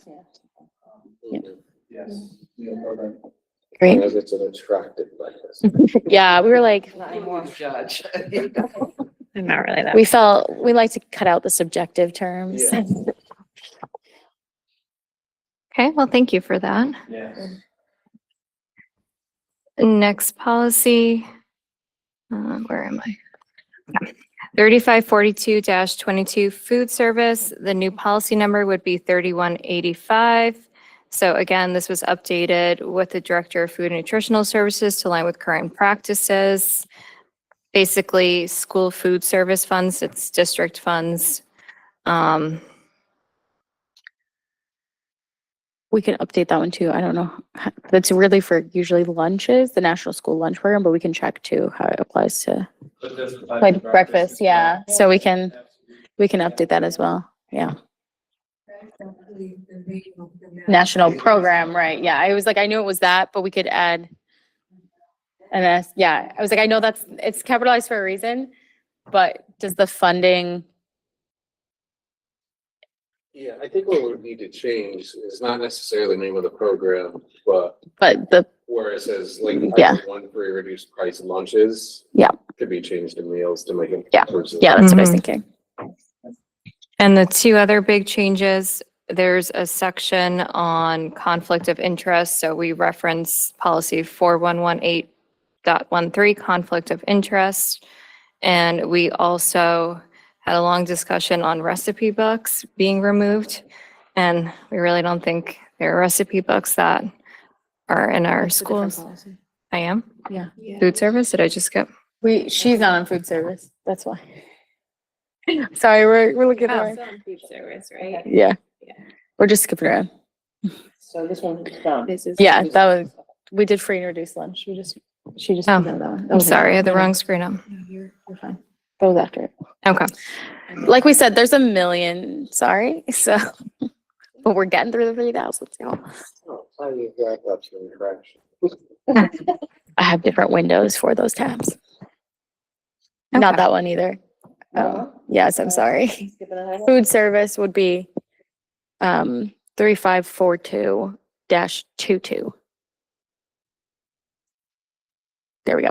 Perfect. Okay, Okay. you're on that one. Yep. You actually have to have school food service funds in there. Yep. It's part of this cost out. Okay, so we'll change that back then. Because that it has to be by law, a legal separate bank account. Oh, okay. See, we haven't talked to Lynn about that. Because we said now that it's under district line item, It has to have its own legal bank. bank account. Okay, Keep the funds separate. okay. Okay. All right, then we can go back to that one. Okay. Thank you, Lynn. Would it make sense to actually spell it out by school service funds account? Yeah, we can do that, yeah. Yeah. We were just noting that now with the school service or the food services is under Like it will be a line item in our budget. Could be zero, but it's under that oversight, yeah. The conflict of interest would still be applicable. That would. Okay. Recipe books Yes. also is part of, they have to have their recipes for their audits by the state. Oh my God, are you serious? Wow. It's literally a recipe. It's literally a Interesting. not like a book that is printed, it's their, how they make their recipes for the food. It's like- For auditing purposes, see, Lynn, swipe, we gotta go through. Okay, see, this is why. We were really ambitious with trying to, we were like, is this, to be fair, I will say, I thought it was, when they leave.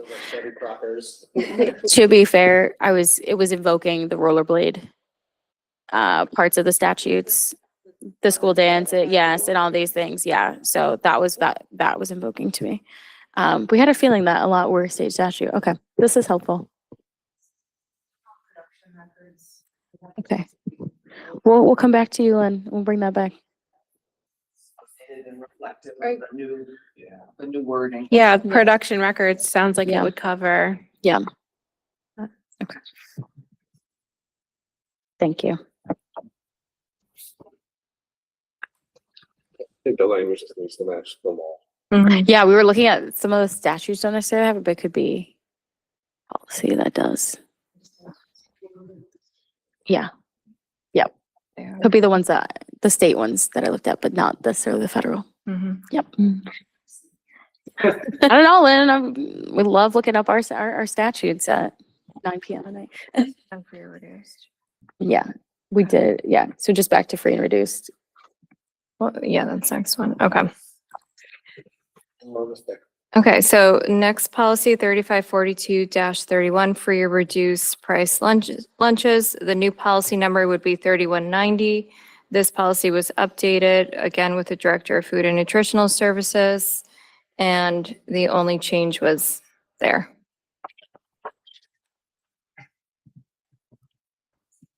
So Lynn, could we change that title to the free and reduced price meals or, yeah, okay. I think that we should do that. While keeping the National School Lunch Program as the federal statute, yep. That makes Okay. sense. Sounds good. Okay. Meal charging, So we did that one. we're not following this. No, we are. I just, we hit the meal charging. It's fine, because it was a new policy, Okay. All right. but that'll go after. Yep. So it's the same food section. We're trying to make sections. It'd be 3195. Policy after that, 3542-33, food sales other than National School Lunch Program. The new policy number would be 3200. Again, we made a few changes and based on conversations we had with the Director of Food and Nutritional Services to align with our current practices. I would probably just change that second sentence to the district's meals programs. Yeah. And just give it a little. Yeah. Like that.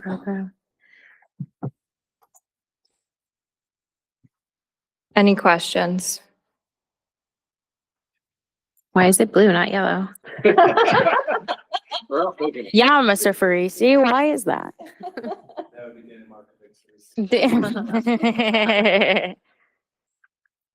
You like this color better? I don't blame her. I like it Yeah, too. that's fine, that's fine. Okay. See on the eyes. Yep, all right. Noted for next meeting. All right, and the last policy, 3543-11, copyrighted materials. The new policy number would be 3205. All we added was the distribution of said material as well, because we had the term copying and printing, so the distribution. Brittany Carr original ad. Any questions? Comments, concerns? So many concerns. Actually, I have a Yeah. quick comment. I just want to take a couple of minutes to thank Mr. Farisi, Ms. Carr, and Ms. Weaver. It is a pleasure to work with you. As you guys probably have guessed over the last 2 years, this is dry. It is bone dry, and it's really But you know, the thing that is of most interest to me is the fact that we as a group can sit and look at 3 sentences and talk about each word and how it's impacted from all different angles. And sometimes the shortest policies are the longest ones, if that makes any sense. But one of the things that's really, in my opinion, one of the most important things is it gives our families and staff an opportunity to have updated information. So many of these policies haven't been updated since 25 years ago, essentially. And although we're compliant with statute, which is something we've always been doing, we need to make things relevant and easily accessible for our families and our staff. And it's been a pleasure to work with these 3 lovelies in making that happen. And so even though it looks like it's not so much fun and a little dry, we've had some good laughs and lots of discussion about language and syntax. And I say use your college words, but also a real thought on if I were to read this for the first time as a new family, if I were to read this for the first time as a new staff member, how can we make that easy and accessible? Also to thank the people who are doing our IT, our policy manual updates every 5 minutes. So it is very easily accessible to our families. All they have to do is go to the website. So thank you, and thank you. Thank you. Yeah, it's a good accomplishment for getting as far as you did in the last 2 years as a community, and the getting it onto our own hosting site, right? So we stopped using Cabe. Yep. So we're not done. We're going to try and bring back some more next week or to the next meeting. We're tentatively putting, we know it's Diwali, but October 20th, doing another one just to take back anything that you guys have and also pre-look because Ms. Carr already looked at the 4,000 policies too. So just want to keep her as long as I can. So just wanted to put that out there. And our goal is to, though, pass all of these policies that we just presented to you tonight at the next board meeting on October 29th. But as always, if you have any questions, please email any of us. Let us know if there's any specific revisions you have or those kinds of things for next Monday. That would be great. Yeah, I just want to say thank you. Likewise, this is the dream team, and I call them my policy queens and king. Thank you, Mr. Reese. I'm just really, really grateful we get to do this work and just so grateful for everyone who brings the inputs in that they do. Genuinely an absolute joy to do this work. And we will get through all of those. Oh, I'm sorry. We're actually going to look at the 7,000s because there's only 4 policies there. So we know that we can get through this. Yeah. I was going to say they also deal with like the building and construction, and you know, we're completing Anna Reynolds, John Wallace is happening. So it makes sense to look at those policies, make sure they're up to date. They're, you know, we have in writing what we're actually doing. And to echo both of you guys, you're all going to be extremely missed. Policy can be dry. I do love it. That's why I do it all day. But I think this subcommittee was a great balance. You know, we both all have different skill sets. We all have different ways of viewing language, and language is so important. And the input and the dedication going home and reading these policies so that we'd come to the meetings with what changes we, you know, want to see, what changes we need, more questions clarified. And it's just been really great.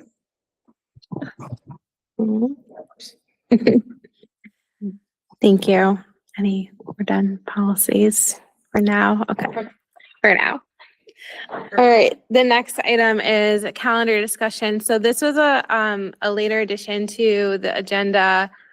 And it was, I think because of the way that the calendar fell this year, there've been week after week after week of holidays and early release days, specifically Mondays and Tuesdays. And I know it's a burden on many families and my own as well, especially since I'm not home to take care of our preschooler. 3 different schools actually, yeah. So we had an email from a member of the public. I talked to someone at the bus stop and PTO, 2 different PTO meetings. So we just decided to put this on the agenda to have a board discussion on some of the things that we've been hearing from the community about our school calendar. And then Dr. Brummett and team are prepared to take any of the questions that we have and help us inform future calendar decisions. And just a reminder to the public, we do set the calendar as it's a board function to set the calendar, and we have the current school year and the next school year out there, and we do it in the springtime mostly. So yeah, just open up for discussion. Maybe I know others have attended PTO meetings and had some feedback that we can just start with. Mr. Halloran.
Who doesn't have the luxury of a lot of childcare. I know public school isn't daycare, but practically people depend on it.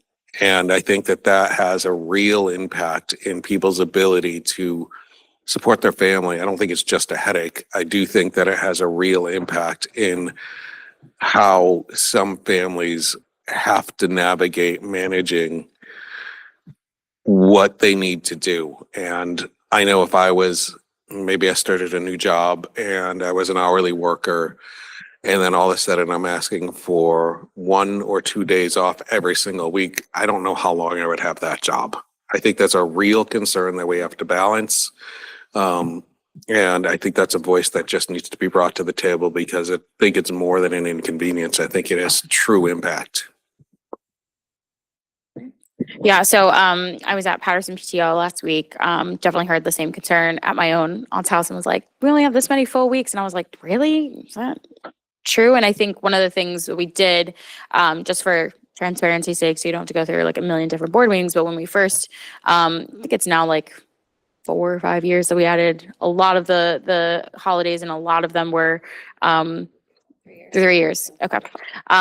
We had students advocate for them. We had petitions coming in to add all of these ones. And then some years it looked like it was not really impactful in others. And I know every year we kind of go to the calendar and ask the teachers, and we survey them, many of whom have either live in other districts and work here, or work in the district and have kids in the district. And, obviously we want to make sure like our teachers are here.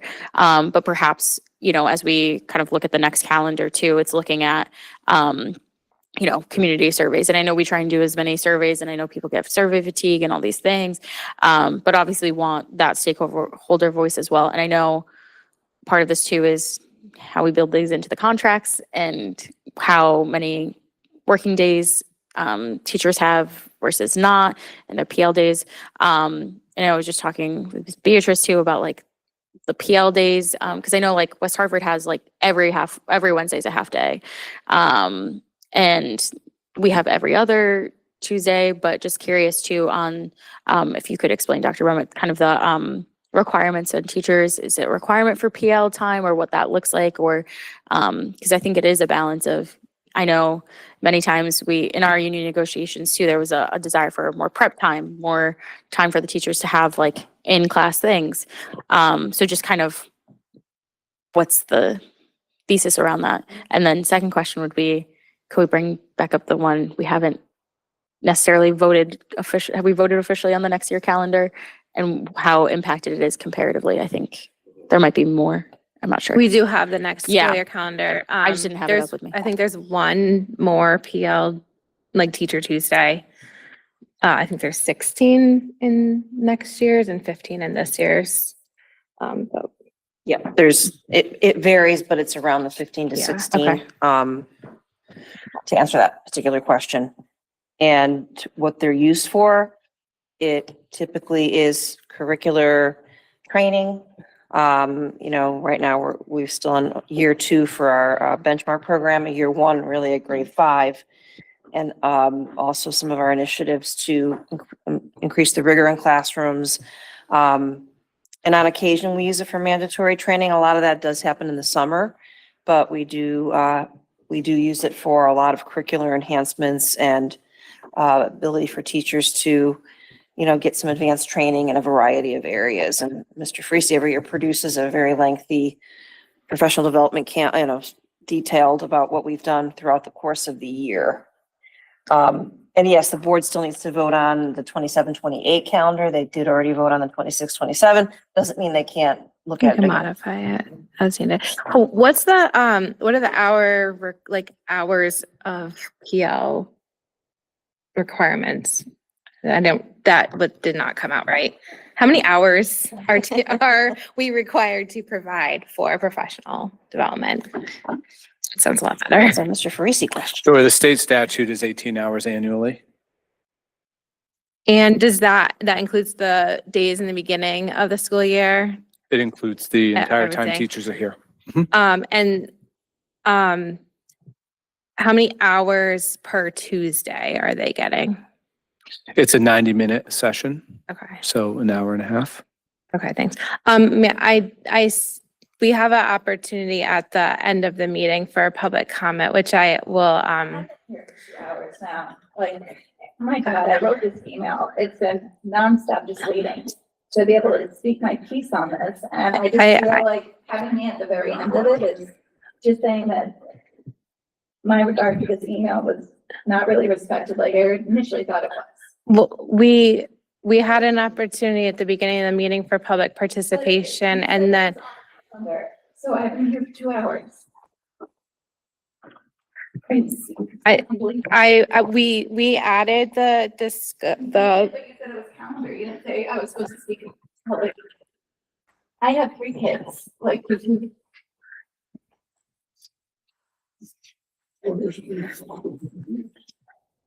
I got up to phone. I mean, yeah,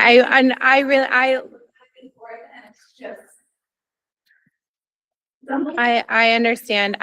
We have to follow protocol and the protocol is the public has opportunity to speak in the beginning and okay. I'm really sorry that I have to follow protocol. So we have a. Reason for that. Why can't we just let her speak it in?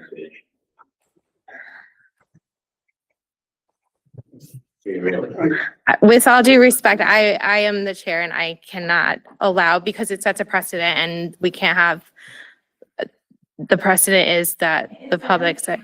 I'm that into the agenda and I see calendar discussion. How am I supposed to differentiate the two? Can I make a motion to amend the agenda? We can. To public participation up? We can also move that, if we do that, then we can't have our discussion. The calendar or like public participation. If we can get rid of my agenda item and then Finish our discussion. finish calendar, then go to immediately public comment. That'll make it pretty quick for you to have a comment, if that's what you'd like to do. We can do that. I'm fine with that. Okay. Need a motion. So basically the kids get, have to leave 2 hours. I'm so sorry. We have to amend our agenda we're gonna remove that, the last agenda item. We'll move that to the next meeting, finish our discussion and then open up for public participation. I'd like to make a motion to strike presentation for the strategic plan for the 2024-2027 superintendent's goal setting agenda item, possibly reschedule for another meeting. And that was it. Second. The motion is second. Is there any discussion? All in favor? Aye. Aye. Any opposed? Motion passes unanimously. Okay, we'll finish our discussion quickly and then allow for public comment. I was scanning at the number of hours required, contractually is 1.5 for Tuesdays. So if we have 15, like, I don't need to do the math now. I just feel like it is more than the 18. So is that, I guess that's just a follow-up question, is 1.5 times, if we have 15. I would just 15 clarify the outstanding. the 18 isn't contractually. It's just Sorry, state that's what I meant. statute is a minimum of 18 hours a Okay. year of professional learning. Okay, I appreciate There that. has been a significant amount of legislatively required mandates for training that have eaten up a significant portion of that. And then there's district training that we're obviously required because we have new programs and new curriculum that needs to be, okay. Thank you for that. Mr. Sharma? I think it'll be useful, like, I did, forward like questions to, yes, I think it'll be great for you to like answer those questions, and then we'll go from there. Is there a specific question that you want to ask now? Are you talking about the email? Mr. Sharma? Yes, I did email all the questions to the superintendent, and it had, I don't know, the questions. Are you prepared to answer all of them? Yeah, I sent all the questions. Okay. So, Mr. Sharma posed, why are there so many early release days? I think we've talked about having to, meet a lot of state mandates as well as our own internal curriculum work. Why does Newington have more than surrounding towns? I'm still analyzing that, so that I cannot answer. Certainly, we don't have as many as West Hartford. They have a half early release day every Wednesday, but I am looking at calendars and having my secretaries call different districts to see what their half days are for. Sometimes their school calendars aren't very illustrative of what actually is happening. How does the school decide which religious holidays get a day off? That is a board decision. The board votes on any additional school holidays as they did 2 years ago for Diwali and Eid al-Fitr and Three Kings Day.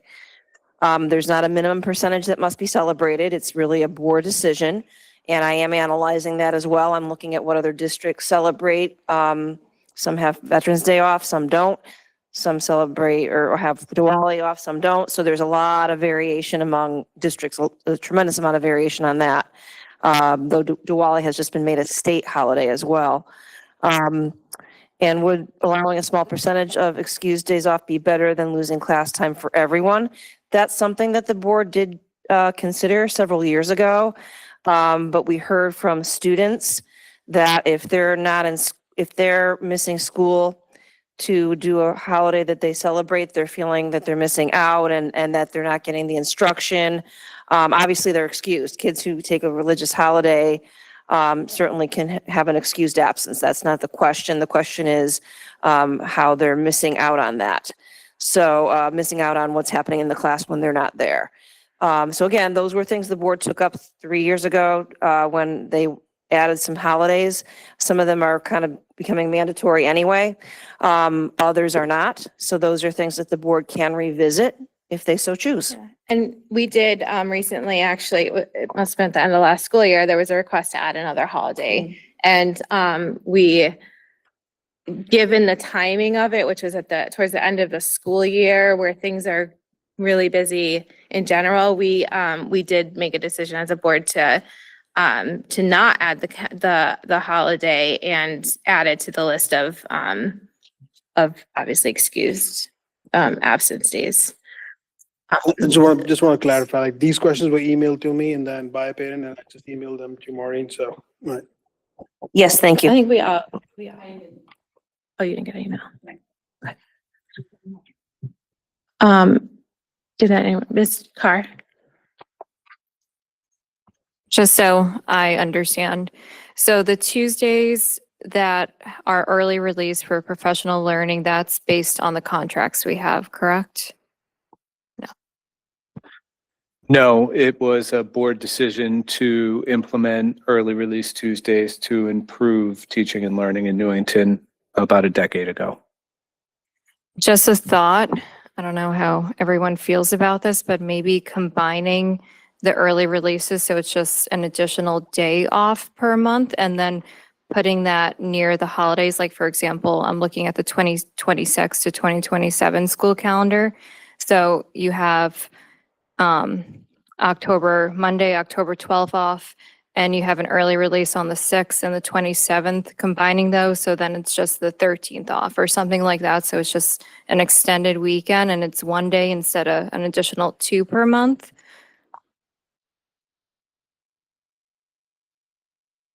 Thank you. Mr. Halloran? Yeah, I think this warrants further discussion, probably as we can do a little research and come back to it. And I also want to let the member of the public who's waited so patiently have time to speak. Some of the things that's a possibility. Can we have one full day and still 2 half days? So my question to Mr. Parisi is, do the current PL days count as a school day with the requirements of enough school days? So if we added one full PL day, that would extend the end of the school year out because those would be not counted as full school days. So that's one part of the consideration. I also know that we do have a program for after school for the PL days, but I know that doesn't extend past 4th grade. And so I think, we've got a 5th grader in the middle school. That is still a tricky situation with no necessarily place to go if you don't have your independent childcare. But I do believe that we need to all do a little bit of homework, kind of look at options, give the superintendent some time to explore some options along with the assistant superintendent to just get some answers, and we could have a more informed conversation going forward. I just wanted to add those 2 things in as part of the consideration, is because I thought of that. Why don't we just have one full PL day? I'm like, well, then that doesn't count as a school day, which will push out the end of the school year, which is a inconvenience at another end of it. So just wanted to say those 2 things. The program, that's through Parks and Rec, right? Is that what you're referring to? Yeah, I was actually, I don't know, maybe we can talk to Parks and Rec because I know that there is a program, there is a cost for it too, which also could impact families. And maybe get more information from Parks and Rec on what that program is and if they can expand it at all. Or there's also potential that maybe we can work with some of our high schoolers, like there's I know there'd obviously have to be supervision, but, work with high schoolers or Parks and Rec to expand some sort of programming, just other options that maybe not necessarily will, because we do I don't know, maybe we can think creatively of other ways to get the professional learning in. I know there's obviously time constraints on the day too, and teachers have families as well. So, I think just the discussion here is to just start opening up and recognizing that there is concern throughout our community, so that we can make better decisions or provide options going forward. Are there any other research items or things that we want superintendent to get from the board? No? Okay. Very good. Okay. All right, then we'll move on to public participation. So you can just turn your mic on and we have a limit of 4 minutes.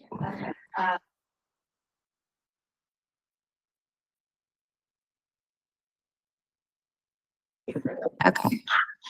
Danielle Breyer, 38 Southwood Road. I reiterated some points that I made from my prior email, so I guess I'll just reread it. And I did do some research on it, and I added some suggestions and things from what I said before. I'm here to express my frustration with the public school calendar this year. There are hardly any full weeks of school. In fact, that there are only 10 normal 5-day schedules this entire school year. How are they supposed to readjust with every week being different from the last? and it's not fair to them. Children are creatures of habit and routine. This routine is so infrequent. I have looked at several surrounding towns such as Wethersfield, Rocky Hill, Farmington, Glastonbury, New Britain, and Berlin, and they do not have as many holidays and early release days. This year, it seems like a lot of those holidays fall on weekdays, which is unfortunate. I am aware diversity has something to do with it, but I would bet New Britain has a more diverse population, and their students are in school significantly more. For holidays not shared by the majority, they have a special observation day for those who celebrate them. Faculty will make appropriate accommodations for those students, and they would have an excused day off. I think Newington should do that as well. There are 25 early release days this year. That's insane. 15 of 25 are for the learning development. This is equivalent to 30 hours. At least that's what I thought, because I assumed 2 hours, because that's how soon they get off. And teachers are only required by the Connecticut Board of Education 18 hours. This seems excessive. The kids are supposed to attend school to get an education. How are they supposed to do that if they're hardly ever there? I know our town's test scores are not excellent. Perhaps this is the contributing factor to that. Better test scores would lead to higher school ratings, and that would make our town more appealing. I have a few small suggestions to help with the consistency all around for parent-teacher conferences. Instead of having 6 early release days, how about we dedicate 1 day in the winter and 1 day in the spring? That would make the schedule slightly less hectic. Also, if we have all these early release days, how about we change it to just 1 day a month? That sounds more reasonable, and that is what most of the other towns typically do. If we did this starting in August, that would be equivalent to 22 hours, which would be more than the 18 recommended hours. This schedule is exasperating for parents as well. It is hard to work a full week with kids being absent from school a good chunk of the time. I spoke with one parent recently who shared she had to quit her full-time job and take on 2 part-time ones due to this year's calendar. Again, I just wanted to say I'm grateful to be able to share my concerns from my initial emails, and hopefully we can tweak things going forward. That's about it. My main issue is more the consistency of it, just having a random Tuesday or Thursday off. Kids who just go to school on a Friday, they're not going to learn anything. It's hard to get them out of bed. They're already in weekend mode. And yeah, it's just frustrating, but unfortunately it is what it is at the time. And yeah, I came close to that 4 minutes. Thank you. And I'm sorry for the. No, I'm sorry for being emotional. I was just waiting patiently. Yeah. And I saw the agenda and I thought that's when I was speaking. So Yeah, I'm sorry for the miscommunication. yeah, no, it was We just miscommunication. added I it could have to also asked as well, but yeah, I thought it was clear, but No, just so I you know, could've- so we try to avoid the back and forth so that Okay. it moves farther. So I'm so sorry, because I would say go up during the first public participation Mhm. always, because it will get addressed at that item. Yeah, no, it was funny because the man offered that. I'm like, I'm on the agenda. These are Apparently not. this is a short meeting too, so I'll let you know these will go late usually. Yeah. I was at the accelerated math one. I know that one went pretty long, No, but yes. All right, thank you. All right, thank you. All right, remarks by, is any other public is able to raise their hands at this point to be recognized? Don't see any. Remarks by board members. Mr. Halloran. I know it's late, so I'll keep it brief. Just want to thank the chairperson for understanding that we are a government body and we do have to follow Robert's rules and we do have to keep a sense of decorum and schedule. And it's not always easy.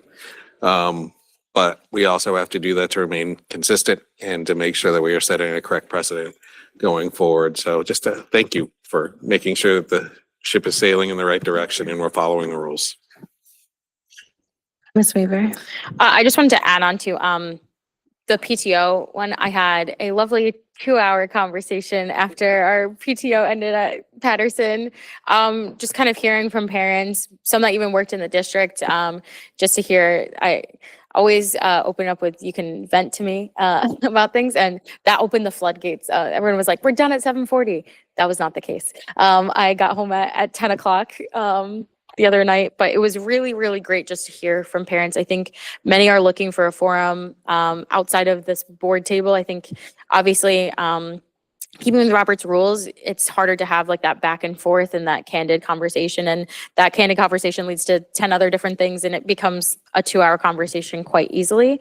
Everything from, we had conversations about the calendar, about school safety, about scores, about everything. And I think the biggest one was though, the conversation we had, and unprompted, but brought from them, was just our paras. And wanting to invest in more of them, and wanting more of our school resources to go to our paras. And obviously noting that, the healthcare issue with our paras is a big issue. So just wanted to put that out there again, that this isn't something, that has fallen off our radar, but it's always good to hear from those on the ground, to hear about how important the work is from our paras and how stretched thin we are when it comes to those resources. There was nothing but, praise for the work that's being done by our paras, by our interventionists.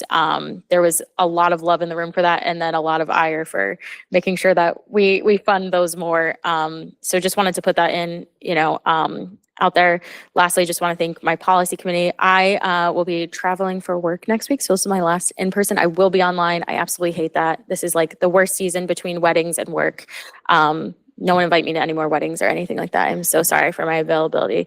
But I will be online from San Jose. So just apologies to miss that in person. I absolutely want to be here. So as my last in person, I just want to thank our outgoing members, or whoever this board will look like next, but those not running for re-election. Thank you so much for the work that you've done. I'm very biased to Ms. Carr in particular, given her absolutely above and beyond contribution to our policies.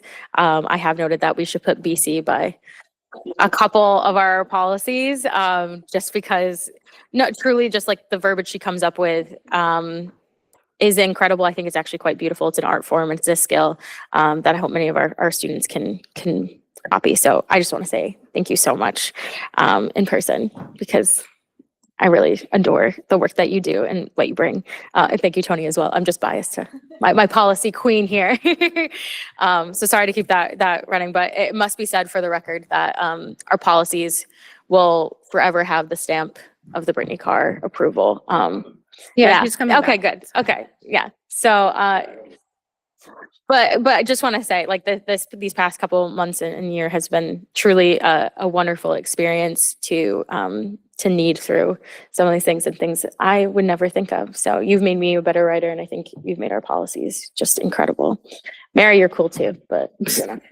But just want to say thank you to all of our PTOs and PTAs. I know a lot of us attended in the last couple of weeks. A lot of attendance. Some were saying record attendance in the last couple of weeks. So thank you for all that you do, PTOs and PTAs. Impacts. Those are in our policies too. Sorry. Thanks all. No. Go ahead. You're always late raising your hand. I'll have a more formal speech at the next meeting, but because this is the last one you're in person, and I've said it earlier, I've loved my time on the board. I think this board has run smoothly the past 2 years for the most part. I mean, we all have different views. We didn't always agree on the same things, but we were all able to come to the table and really share our thoughts, share our point of views. We all have different experiences, which changes our mindsets. And it really has been such a pleasure. And I think there are a lot of quality people here, and I'm very interested to see what happens and see how the board looks. And I wish you all that are running again the best of luck. And Tony, you get to retire with me. Oh, one more meeting, guys.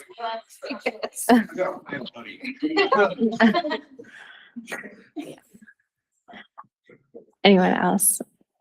I just had a couple things to say. The last night, the town council passed officially the memorandum of understanding for our open choice money that goes into our CIP, allowing us to put it into our non-lapsing and then increasing it in line with state statute. That $2 million cap is in the MOU. Hopefully they'll put it official in the ordinance, but for now, we have another year of that. I also wanted to, I know we'll probably talk about this again with the next board, but we talked about just the budget briefly, and I wanted to mention that we do, February 4th is a meeting, but we do want to plan a joint meeting with the council, and then kind of involve them even more in the process too. So we'll talk more about what that can look like with the next board and the next council. But I wanted to mention that. Since it was our bus driver appreciation proclamation, there's been a lot of, and we mentioned it, Ms. Weaver mentioned it earlier, but there's been a lot of Facebook posts and things about people going through stop signs. It is illegal, and there is a procedure for reporting, and those drivers do get fined through the DMV process. Our Newington police aren't always involved, but but the transportation does pull the tapes and sends it to DMV, and those drivers get fines. So please don't do that, anyone. Our kids are very precious. Also, for the holidays, getting that email prompted me to also look at other districts. And one thing that we had talked about, especially when we talked about that other Eid holiday, was, I know the high school does it, but having a district-wide list of the holidays, of religious holidays that are not necessarily off from school, but observed, and we're not penalizing students for missing those days. Weathersfield actually lists them all on the back of their calendar. And so I was just maybe make a suggestion that we could do the same, because we have the list and we want to, we're very proud of the diversity in Newington. And I think it's really important just to recognize that we do appreciate and want people to feel like they can celebrate their respective holidays and not be penalized for them. So maybe something we could do for our next calendar update. And I think that's it, except for I just again want to thank the Newington football and cheer athletic department and band department, because that was such a fun night. And it was originally going to be the week before, and I was away and I was really upset. And then I worked some magic, and then it happened and I was able to make it. And all three of my girls were there on the field. It was just awesome. And it's so much fun. I love like the community, and I wasn't joking. The student section was like pouring out into the rest of the stand. So it was just, the Friday night football games have been really, really great this year. So just extra shout out to the athletic department and everyone involved, and Stuco, because they're awesome. I think that's it. We have one more in-person meeting before the election. Motion to adjourn? Second. All in favor? Aye. Meeting adjourned 9:29 PM.